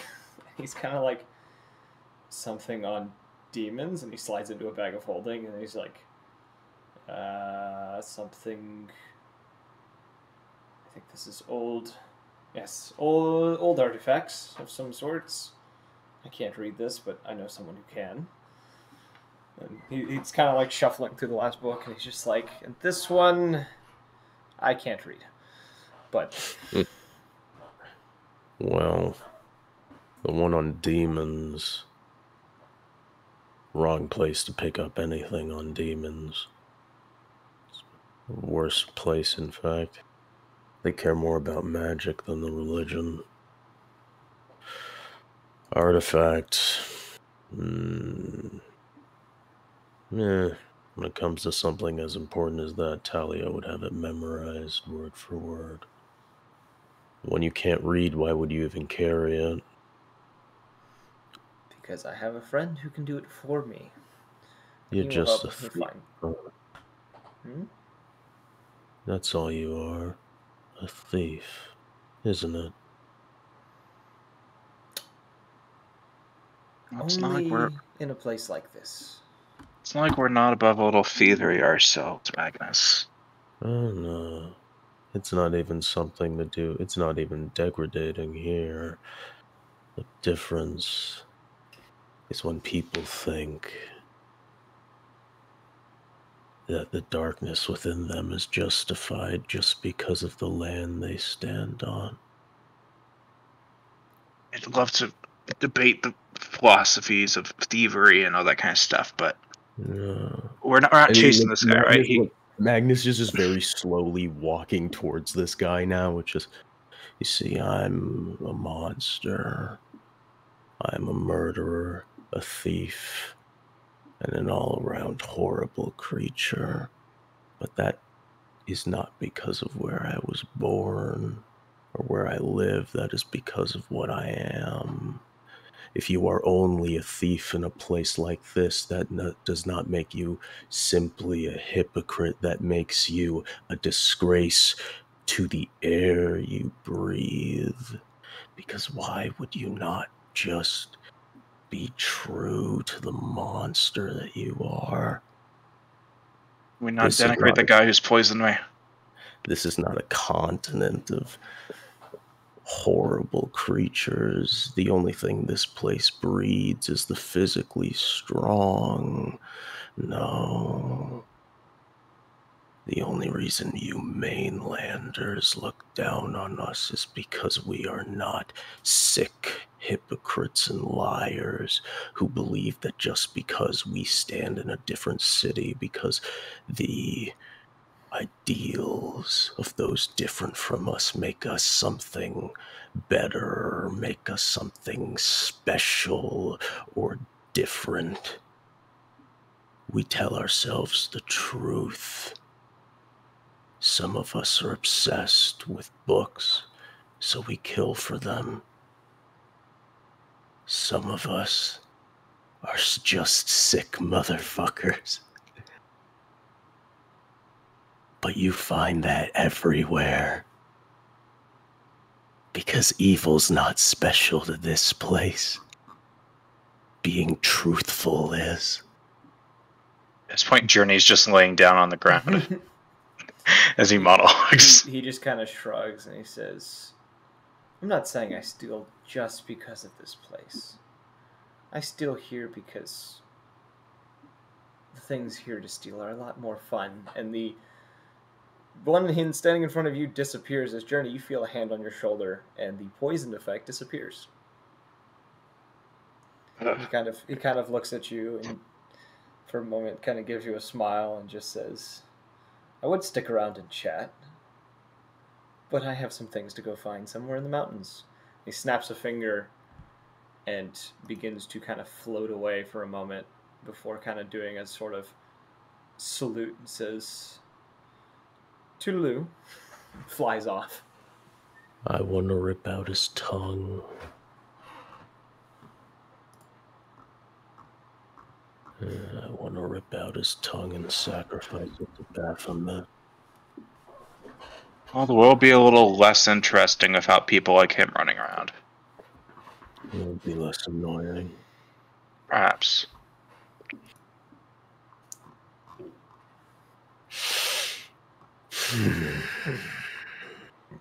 It would have been nice to know that they kept demonic text here. I usually doubt that Talia is a woman of the faith.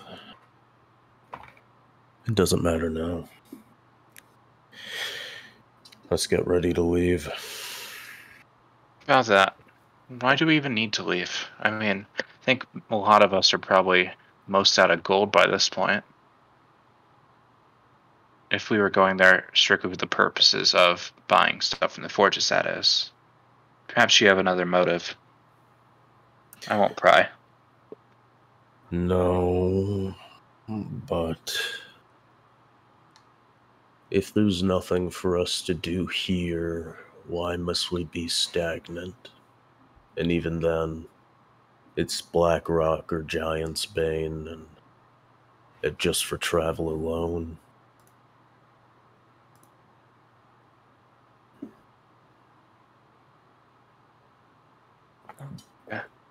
I need to get to Bloodkeep now. And that's going to be a lot of travel. I suppose we should steel ourselves for it.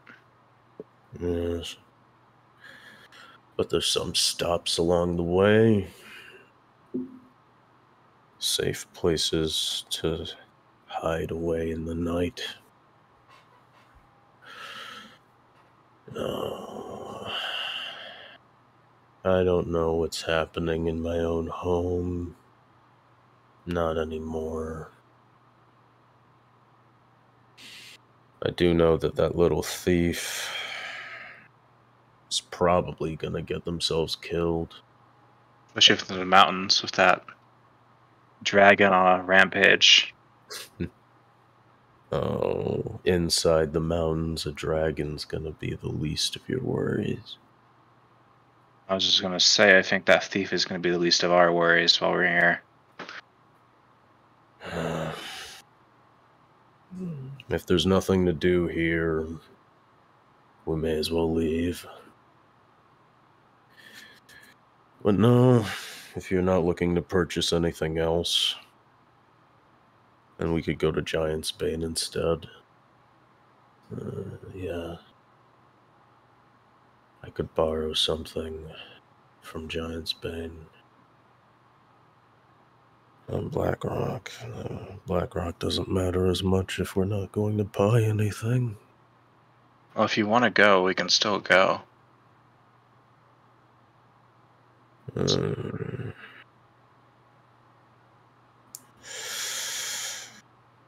I do not know.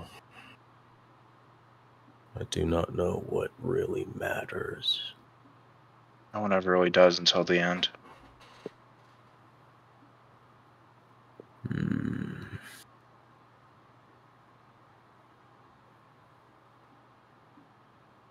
We'll go to...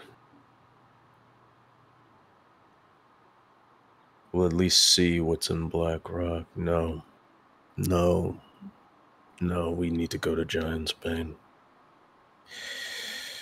There's something I've been traveling without. I need it. Oh. Doing that would probably make me feel like this whole escapade probably has more forward momentum. I'd be up for a Giant's Bane, yes. Yeah. My head, everything, like working towards an objective makes everything feel so much easier, so much more simple. But here near home, I have vague tinglings of stuff I feel like we should be doing, but these lead to dead ends. Things here lost to the waters. Yes, something like that. We're drowning. All right. We can't kill that dragon. We have to wait for that psychic to present herself again before we have another shot at her. It's all this damn waiting. Well, moving. Cow kind of steps forward and says, if you like, if we're not going to be polymorphing the rest of the way, I could try to scry again.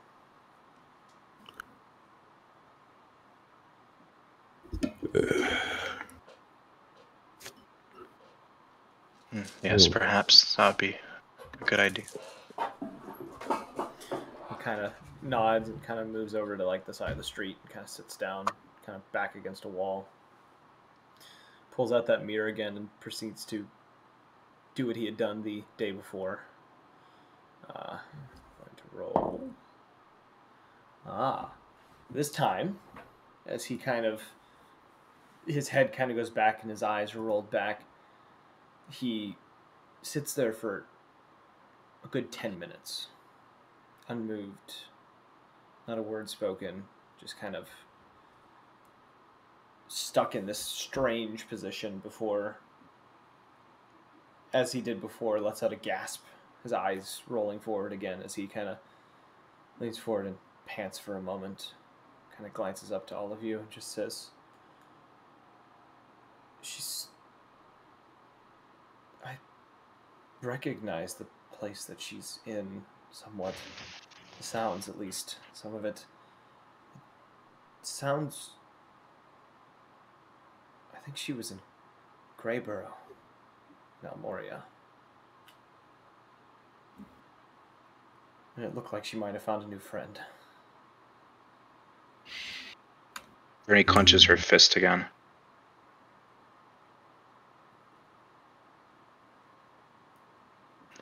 New friend. Describe, if you would, her new friend. I couldn't see much, but very large, furred individual, I believe. But I'm pretty sure, I think I saw hooves. I'm not entirely sure. It was just on the edge of my vision, so it was a bit hazy. They looked to be going through the streets, though, and harassing certain individuals that were just out of my line of sight as well. I heard screaming and yelling and other noises. Just before the vision ended, she glanced in my direction before I snapped back. She travels fast.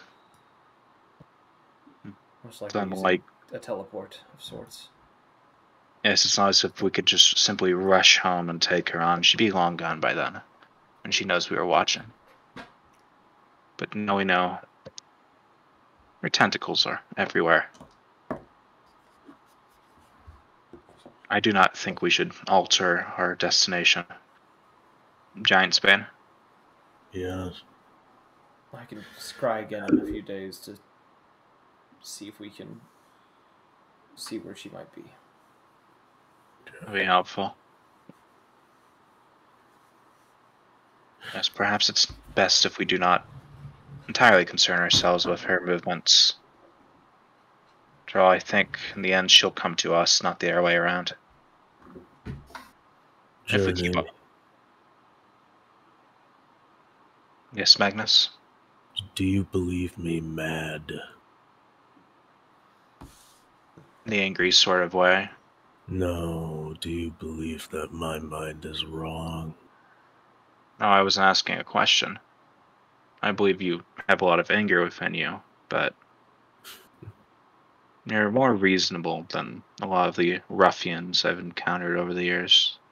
Well, if anyone was to believe me mad, they will be very surprised when meeting my sister. Would you like to meet her in Giant's Bane? I suppose I don't have much of a choice. Yeah, We are in need of allies. Might ask, that's what we'll have to ask her. what have you been traveling without that you need so desperately now? Anything a raider who fights with me carries. And what is that? Violet demon's blood. I The thought it was last gonna be something sword. more, more symbolic or metaphorical, like hope or demon's blood. That works too. Maybe you are mad. It is simply a last resort for warriors. A gamble.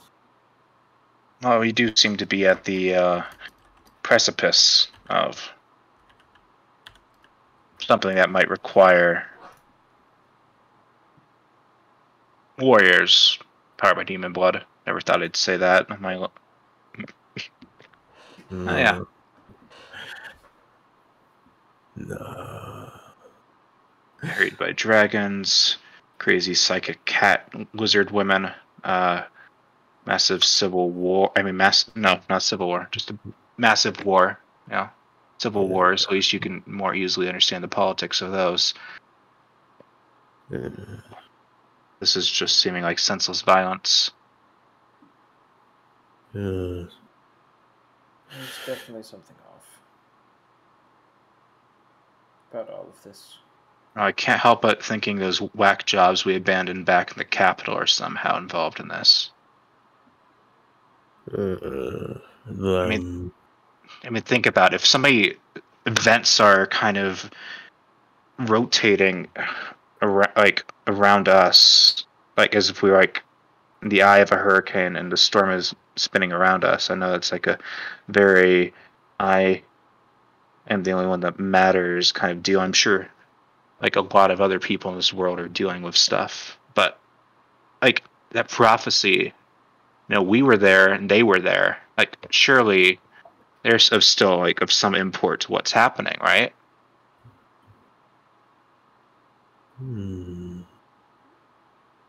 Perhaps.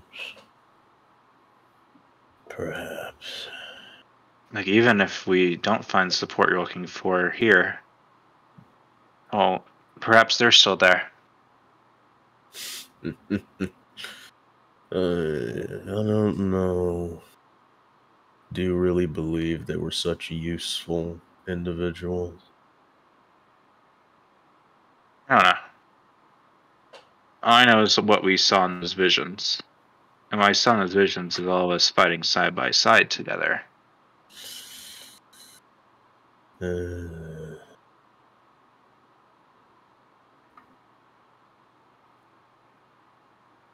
Perhaps it's all a trick. I don't know. I believe there's some hope. I'm beginning to think we can't trust those visions. Perhaps not.